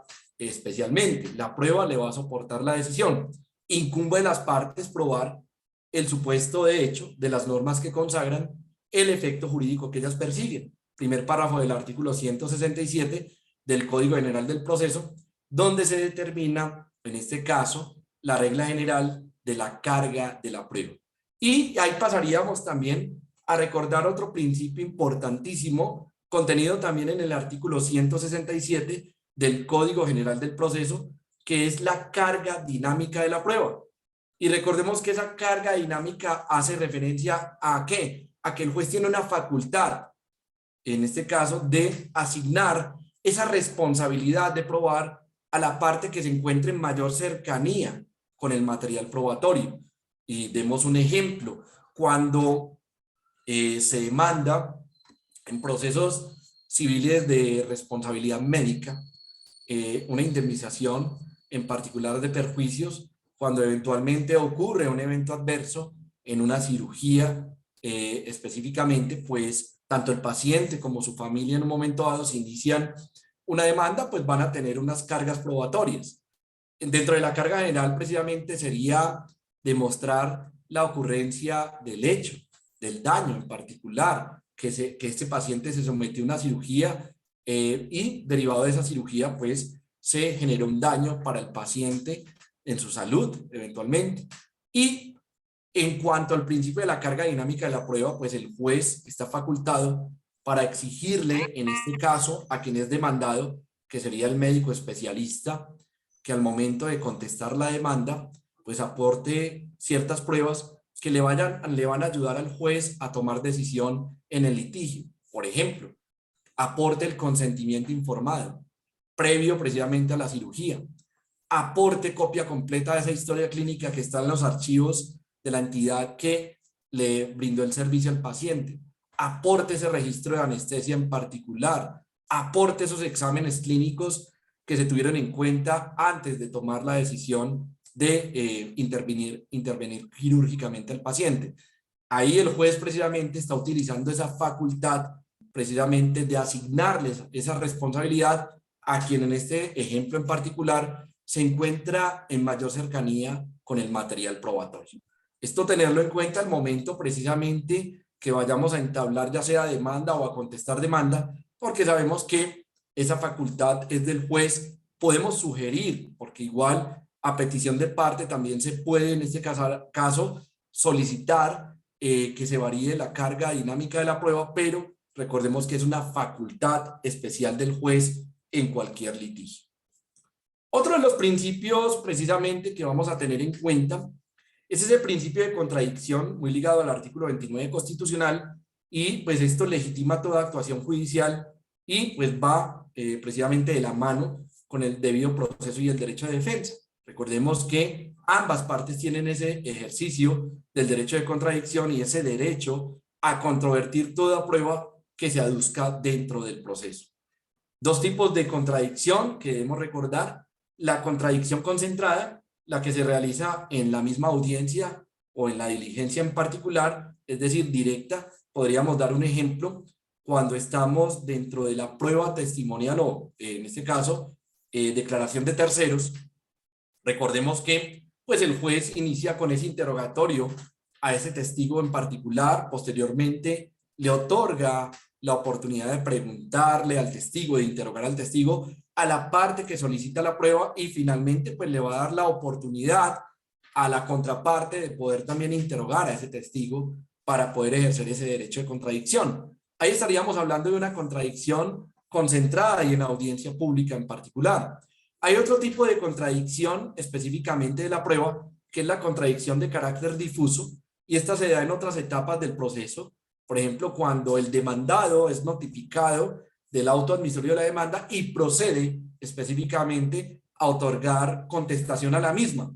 Es una oportunidad que el demandado tiene también para entrar a controvertir las pruebas que están presentando dentro precisamente de esa demanda en particular. Claro, habrán otras oportunidades que se le van a dar a ese demandado, que puede ser en la audiencia en particular, pero digamos que esa contradicción difusa se daría como ejemplo en esa primera instancia de la contestación de la demanda en particular. Esto para ejercer ese derecho de defensa frente a todas estas pruebas que se están aduciendo. Otro principio precisamente que debemos recordar y traer a colación es ese principio de la inmediación en materia procesal. Recordemos que es ese contacto directo que tiene el juez con la prueba. Hoy precisamente tanto con la virtualidad y este sistema oral en particular imperante, pues el juez está en un contacto directo con la prueba, ya sea testimonial, interrogatorio de parte, la inspección judicial. Es la regla general que el juez ejerza ese principio de inmediación, es decir, que él mismo, en este caso, esté en la práctica de la prueba, se empape de la prueba, esté en contacto directo con la prueba, con los testigos, con el perito, en este caso que esté en la inspección judicial y pueda derivar unas conclusiones de carácter probatorio dentro de esa práctica probatoria. Y la mediación, digamos que ya es en casos en los cuales el juez no pueda practicar de manera directa la prueba y pues acude al apoyo de otros jueces para la práctica de la misma cuando se comisiona para esa práctica probatoria. Hoy, pues digamos, el juez ya no tiene esa restricción porque pues los medios virtuales le permiten estar previamente en contacto directo, por lo menos de manera virtual, con la prueba, independiente de donde se encuentre, por ejemplo, el testigo, o donde se encuentre, por ejemplo, esa parte demandante o demandada en casos de interrogatorios de parte. Pero pues todavía, digamos, en algunos casos en particular, se comisiona para la práctica de la prueba.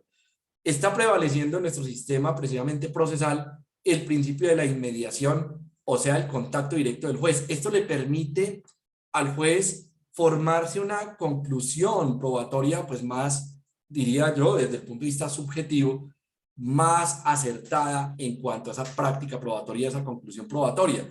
Le va a dar también, digamos, claridad al momento de expresarse en sentencia del alcance precisamente de esa prueba. ¿Qué deriva él? ¿Qué concluye él de manera directa de la prueba? ¿Considera que eventualmente el testigo no fue objetivo? ¿Considera que el testigo eventualmente entró en contradicción? ¿Considera que el testigo, pues, determinamos que fue de oídas y no aporta, digamos, mucho para el convencimiento del juez para tomar determinada decisión? Esto es importante dentro de los aspectos que deriva del principio de inmediación en materia probatoria. Otro de los principios importantes y a recordar dentro de los procesos y dentro del tema probatorio es el principio de publicidad. Recordemos que este también va de la mano con la garantía del derecho de defensa de ambas partes. Las pruebas deben ser decretadas por el juez, pero las pruebas deben ser puestas en conocimiento siempre de la contraparte. Las pruebas, digamos que desde el punto de vista procesal, deben cumplir con esos requisitos de haberse solicitado, aportado, decretado, practicado, en términos y muy importante, que se le haya dado la oportunidad a las partes de controvertir la prueba.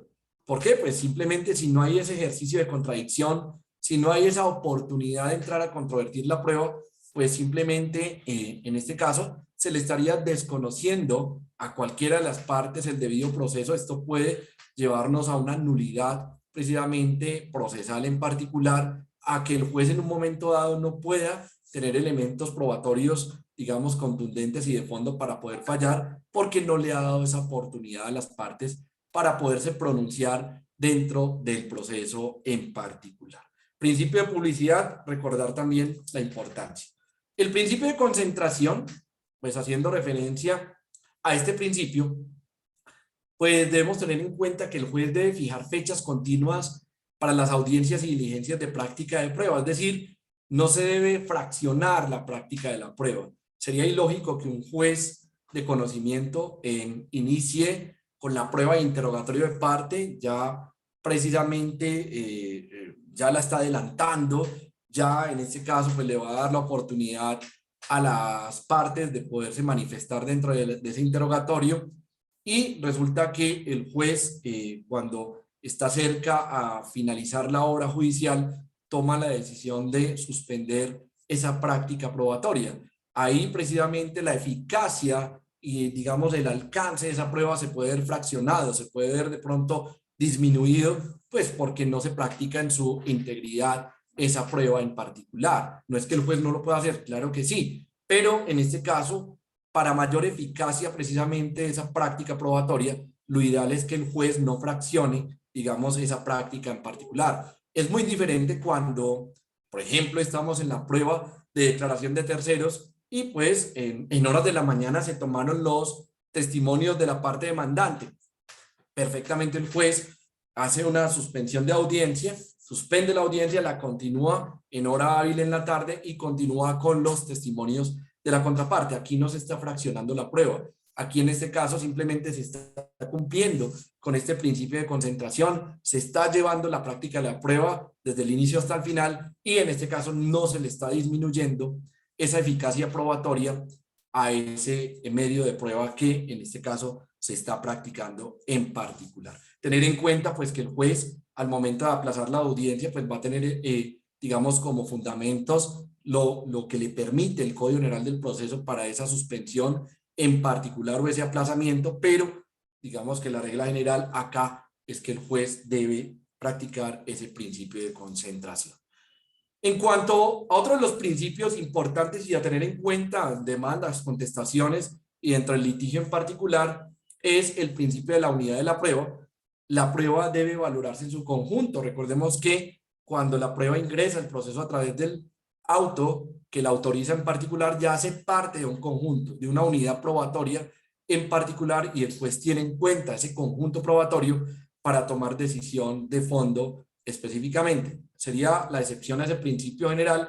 La tarifa legal, digamos que cuando ya es una prueba que es tarifada o formal, que se requiere para ciertos aspectos y ciertos hechos procesales, en particular, pues digamos que la misma ley o el legislador ya le está dando previamente un valor a esa prueba dentro del proceso, pero la regla general precisamente es ese análisis probatorio en conjunto.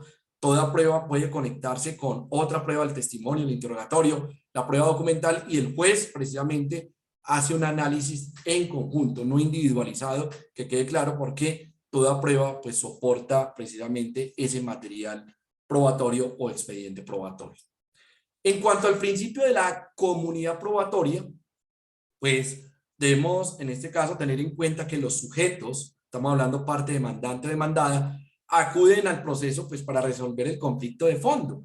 La prueba, una vez ingresa al proceso, pertenece a la comunidad. Digamos, dentro de los ejemplos más básicos está, si usted aportó la prueba, ya fue decretada, pues usted no puede pretender esa prueba documental que fue aportada al proceso, retirarla de esa unidad probatoria en particular. Ya no se le va a permitir específicamente, porque es una prueba que ya existe, ya está producida, ya está decretada por parte del juez. Sería ilógico que, por ejemplo, la parte demandante quisiera retirar un documento como es un contrato, que él considera pues que no le va a ser muy beneficioso al momento de dictar la sentencia, retirarla. No, porque ya está decretada, ya está autorizada, ya hace parte de esa unidad y esa comunidad, por lo tanto va a ser parte de la decisión del juez. Muy diferente ocurre cuando son pruebas que han sido solicitadas, si bien es cierto, el juez las decreta, como puede ser, o una declaración de un tercero, pues en este caso sí podríamos entrar a desistir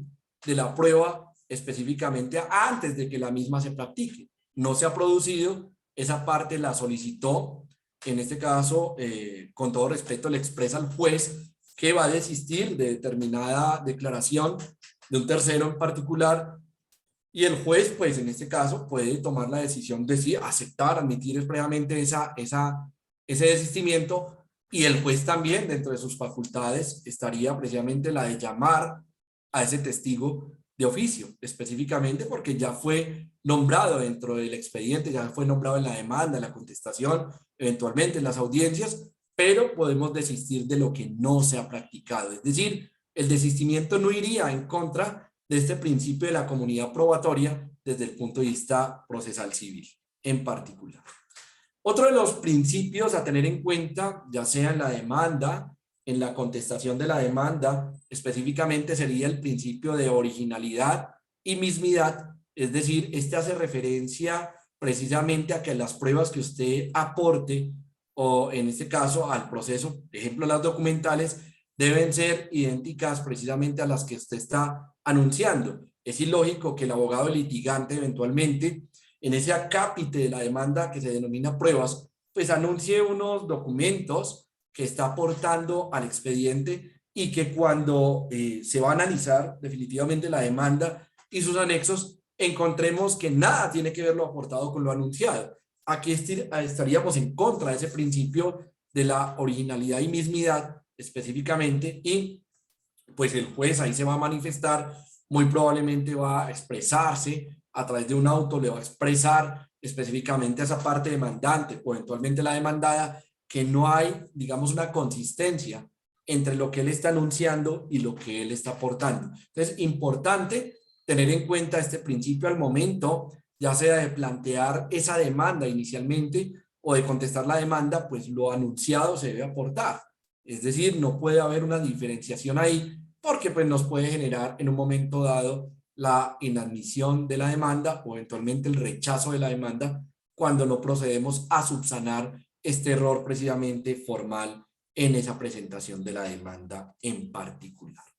Otro de los principios, recordemos que son importantísimos en materia probatoria, es el principio de la libertad, opuesto precisamente a lo que ya expresábamos, como es la tarifa legal, esa libertad del juez de formar el convencimiento con cualquiera de los medios de prueba precisamente que hayan sido decretados, practicados en el proceso, y pues esto no está siendo contrario ni al debido proceso ni al derecho de defensa constitucional. ¿Qué quiere decir? Que este principio le da la alternativa al juez de valorar ese conjunto probatorio, de decretar prueba de oficio cuando lo considere pertinente ante la duda probatoria y pues no estar ligado a una tarifa legal para tomar esa decisión en sentencia o decisión de fondo desde el punto de vista procesal.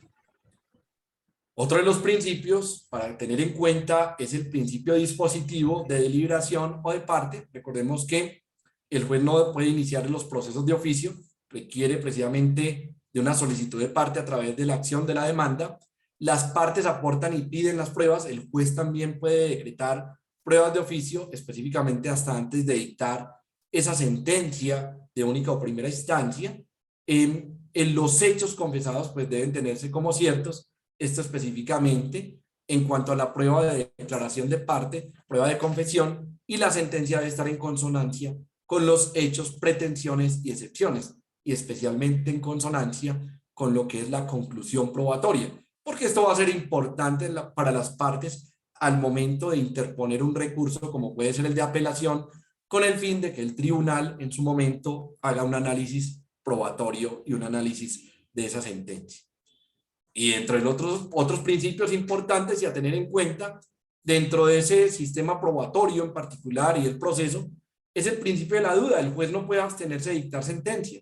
Pues en un momento dado, si el juez específicamente no dicta sentencia de fondo, pues estaríamos especialmente en ese campo de la sentencia inhibitoria. Simplemente no le estaría resolviendo el litigio a las partes. El juez siempre debe fallar, debe fallar condenando o absolviendo, pero así exista duda, recordemos que el juez tiene unas facultades, dentro de ellas es practicar, decretar pruebas de oficio para despejar esa duda en particular. Habrán casos, por ejemplo, en el proceso penal, que esa duda pues se va a tener que resolver en favor precisamente de quien está siendo procesado, indubio pro reo en particular, pero no se puede dejar de decidir ese litigio, esa controversia procesal, así exista duda. El juez tiene los mecanismos para poder precisamente definir ese litigio entre partes y tomar decisión dentro de esa problemática que se denomina proceso. Quería traerles a colación, digamos, estos aspectos importantes del derecho procesal y probatorio. Espero pues que hayamos recordado unos aspectos definitivos, sobre todo de la prueba en materia procesal, y pues si hay dudas, preguntas, con todo gusto, y darles las gracias por la oportunidad de permitirnos participar en este seminario. Muchas gracias.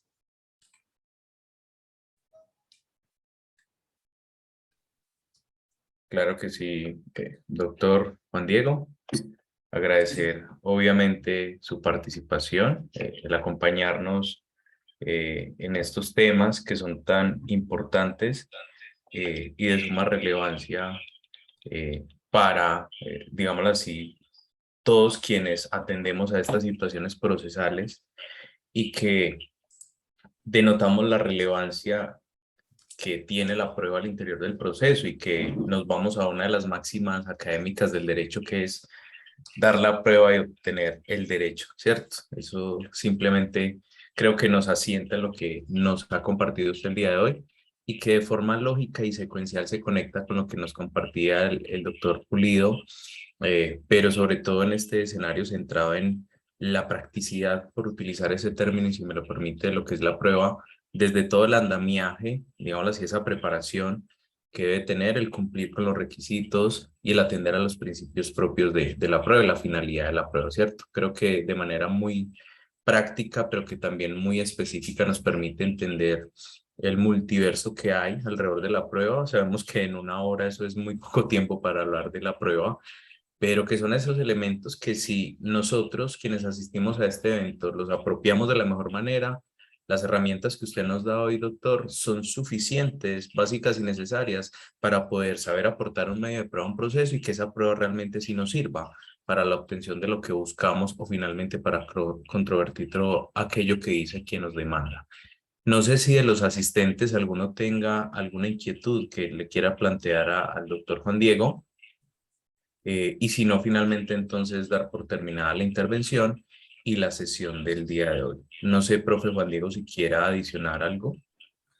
No, mil gracias a todos precisamente por esta asistencia, que veo que es bien nutrida en particular, y tener en cuenta que para el mes de octubre vamos a tener también unas ponencias desde aquí, desde Manizales, para todos de la universidad, en derecho laboral y específicamente en derecho penal, para que están cordialmente invitados también a ese seminario de profundización, actualización, para que todos compartamos conocimientos, compartamos experiencias y especialmente pues desde mi campo los invito en el derecho laboral para tener, digamos, mucha claridad en esta materia.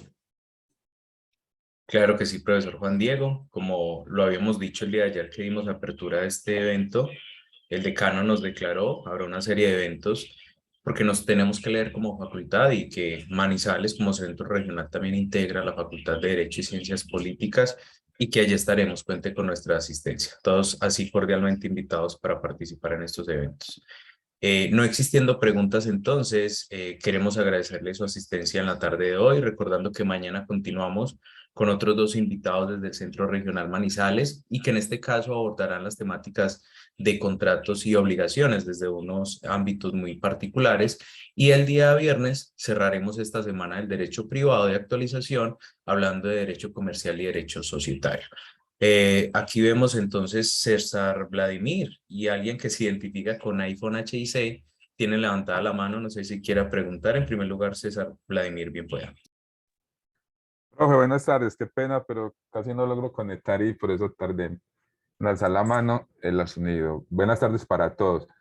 Profe, una pregunta concreta. Dado la ponencia del doctor anterior en términos de la 2213, el principio de inmediación y mediación versus esa 2213, ¿cómo se afecta? Me genera esa Sí, inquietud en grande. Gracias, profe. perfectamente. Gracias. No, muchas gracias por la pregunta. Hay que tener claridad, es que precisamente esta 2213 de 2022, que expresa como legislación permanente el decreto 806 de 2020, la virtualidad en materia procesal y en procesos, pues hay que clarificar lo siguiente: el principio de inmediación no se pierde por la virtualidad. Es decir, hay un contacto directo entre el juez, las partes, en este caso los terceros, los declarantes dentro de los procesos. Sin embargo, hay que tener en cuenta, vienen unas ponencias muy importantes, sobre todo por parte de los jueces, la rama judicial, en cuanto a la efectividad precisamente de esta normatividad que pues ha declarado la virtualidad en todos los procesos. Muchos jueces, y tengo compañeros jueces aquí en Manizales, en este caso pues me han expresado su, digamos, sus apreciaciones sobre esa virtualidad. Muchos dicen, bueno, el tema, por ejemplo, con los testigos se vuelve complejo con la virtualidad, a pesar de que tenemos, digamos, esos mecanismos que estamos, digamos, de manera directa, virtual, con el testigo, pues no se nos garantiza a nosotros como jueces que el testigo no esté siendo eventualmente manipulado, no esté siendo eventualmente forzado para expresarse o manifestarse dentro del proceso en particular y expresar ciertos hechos que le interesan a una de las partes. Entonces,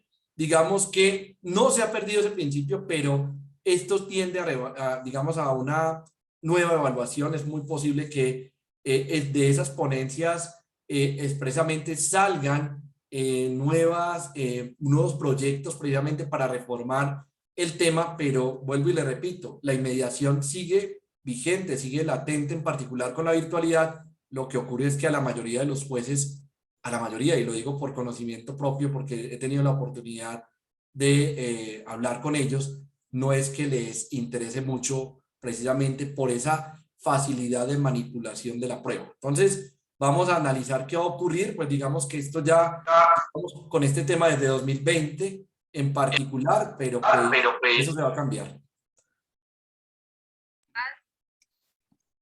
Perfecto, muchas gracias, doctor Juan Diego. ¿Quién se identifica como iPhone? Buenas tardes, doctores. No sé si me escuchan, he tenido muy mala señal y se Sí, me ha caído. señor, bien pueda. Felicitarlos, ha sido de verdad que un evento muy, muy acogedor, muy académico, de aprender mucho. Felicitar a la institución, a la universidad, porque dicta estos programas y estas capacitaciones por medio de esta virtualidad. Felicitar al abogado pues y al profesor que nos ha dado esta capacitación. Y de ella me queda una duda que incluso pues tengo un proceso de ello, y es el aportar una prueba como audio.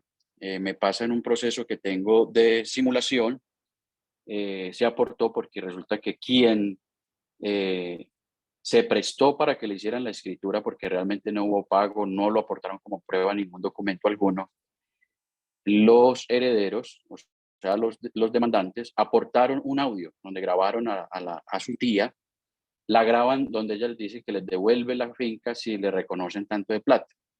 Ese audio se le entregó al despacho. Obviamente el despacho todavía no se ha hecho el decreto de prueba.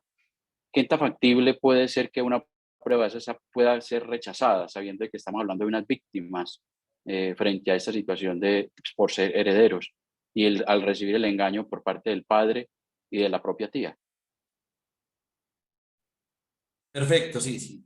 Digamos, ese tema en particular se hace interesante es porque finalmente lo que se está aportando una prueba de audio, un documento de audio, en particular ya está dentro del expediente como parte de esas pruebas en particular. Falta es que el juez, en este caso, entre a analizar precisamente la conducencia, pertinencia y utilidad de esa prueba dentro del proceso. Ahora bien, recordemos que esa prueba, pues, de decretarse, se va a tener que poner en conocimiento y poner en traslado de la contraparte para que la pueda controvertir. Y digamos que en esos casos en particular, sobre todo en casos de audios, muchas veces la forma de controvertirlas es a través de los dictámenes periciales, ¿no?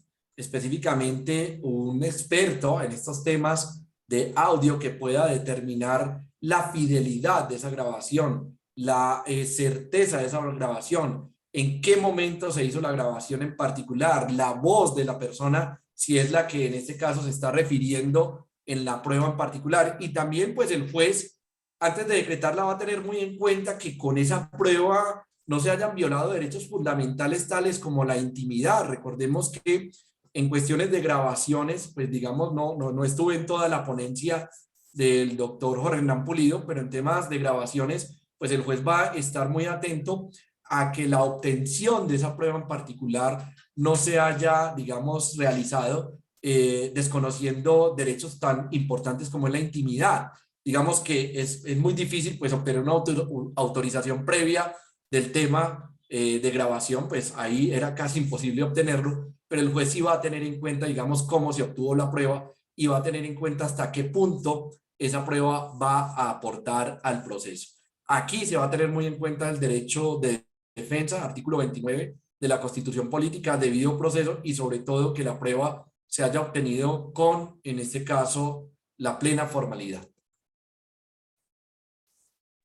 Gracias, doctor. Me queda muy clara ahí su información. Muchas gracias. Gracias a Feliz usted tarde. por la... Ok. Perfecto. Doctor Juan Diego Escobar, muchas gracias por también acompañar a estos estudiantes, a estos profesionales. No solo tenemos estudiantes graduados, sino también personas que ya aplican el derecho, profesionales que trabajan en despachos, en oficinas y demás, pero que ven este espacio como una oportunidad para aclarar esas dudas, como lo plantea aquí el caballero, de situaciones muy particulares. Muchas gracias por acompañarnos.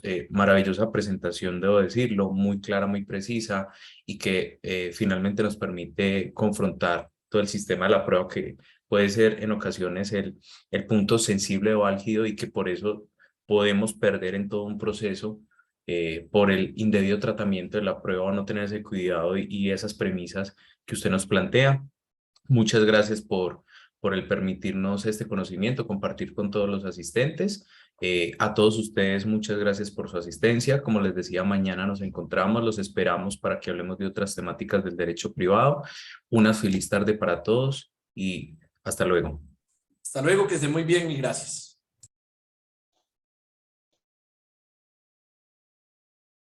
Hasta luego, muchas gracias.